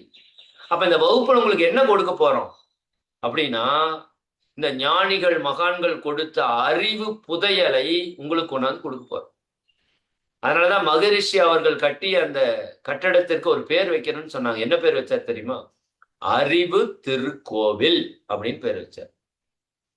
இது அறிவை கொடுக்கிற திருக்கோவில். புரியுதுங்களா? அப்ப நமக்கு என்னதான் வேணும்? இப்போ அறிவு தான் வேணும். எப்படி வாழணுங்கிற அறிவு. சரிங்களா? அந்த அறிவைத்தான் நாம இப்போ இந்த ஒரு 6 மாதத்துல உங்களுக்கு நிறைவா கொடுக்க போறோம். சரிங்களா? இன்னைக்கு முதல் வகுப்பு மிக சிறப்பா எல்லாரும் அட்டன் பண்ணிருக்கீங்க. சரிங்களா? இன்னும் அடுத்த வகுப்புகள் மிக சரியா அட்டன் பண்ணுங்க. வகுப்புகளை பற்றிய சில அறிவிப்புகளை கொடுத்து நிறைவு செய்யறோம். வகுப்பு ஒவ்வொரு வாரத்திலையும் செவ்வாய், வியாழன், சனி 3 நாள் நடக்கும். காலையில 5:30 7 வரைக்கும் ஒரு பேட்ச், மதியானம் 12 1:30 வரைக்கும் ஒரு பேட்ச். சரிங்களா? இன்னைக்கு முதல் வகுப்பு நடந்துருச்சு. நம்ம இன்னும் அட்மிஷன் 25ஆம் தேதி வரைக்கும் வச்சிருக்கிறோம்.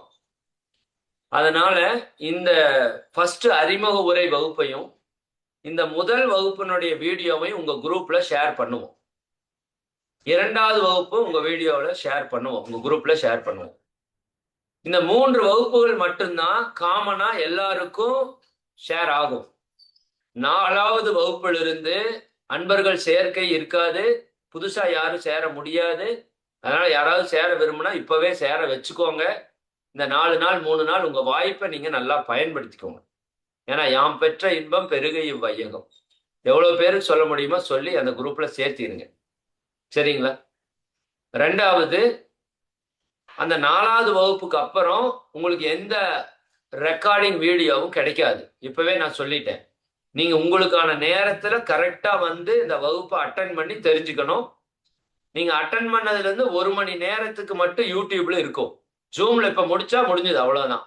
யூடியூப்ல அதுக்கப்புறம் 7 மணிக்கு முடிகிற வகுப்பு 8 மணி வரைக்கும் இருக்கும். மதியானம் 1:30க்கு முடிகிற வகுப்பு 2:30 வரைக்கும் இருக்கும். அதுக்கப்புறம் யூடியூப்லயும் வீடியோ இருக்காது. எங்க போனாலும் அது கிடைக்காது. சரிங்களா? அதனால கவனமா வகுப்பை சரியா அட்டன் பண்ணுங்க. ரொம்ப சின்சியரா அட்டன் பண்ணுங்க. உங்க லைஃப்ல மிகப்பெரிய சேஞ்ச் வந்து நடக்க போகுது. சரிங்களா? நான் உங்களுக்கு எல்லாருக்கும் ஒரு ஹோம்ஒர்க் கொடுக்குறேன்.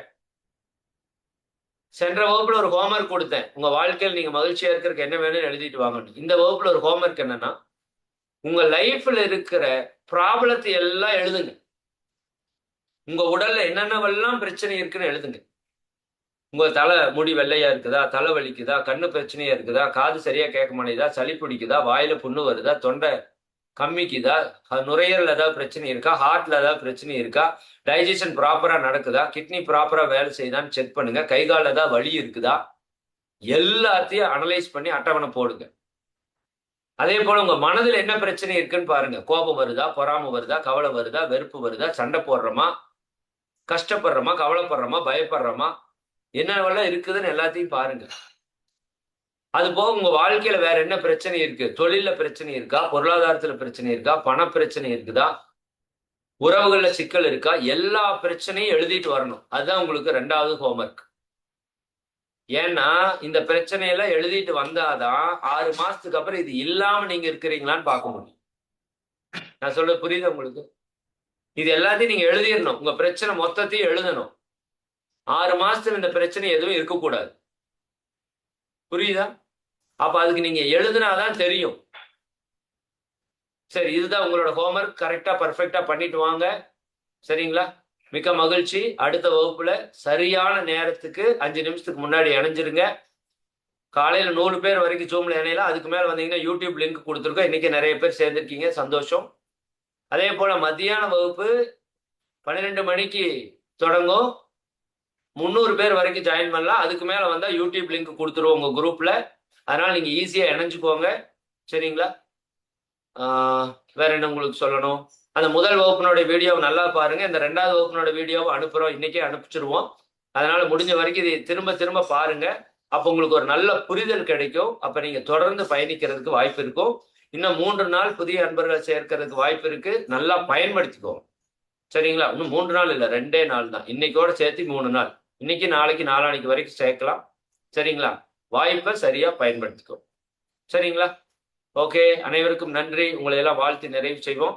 அருட்பேராற்றல் கருணையினால் நீங்களும் உங்கள் அன்பு குடும்ப உறுப்பினர்கள் அனைவரும் உடல் நலம், நீலாயுள், நிறை செல்வம், உயர்ப்புகள், மெஞ்ஞானம் ஓங்கி வாழ்க வளமுடன், வாழ்க வளமுடன், வாழ்க வளமுடன், வாழ்க வளமுடன். மிக்க மகிழ்ச்சி. நிறைவு பண்ணிக்கலாம்.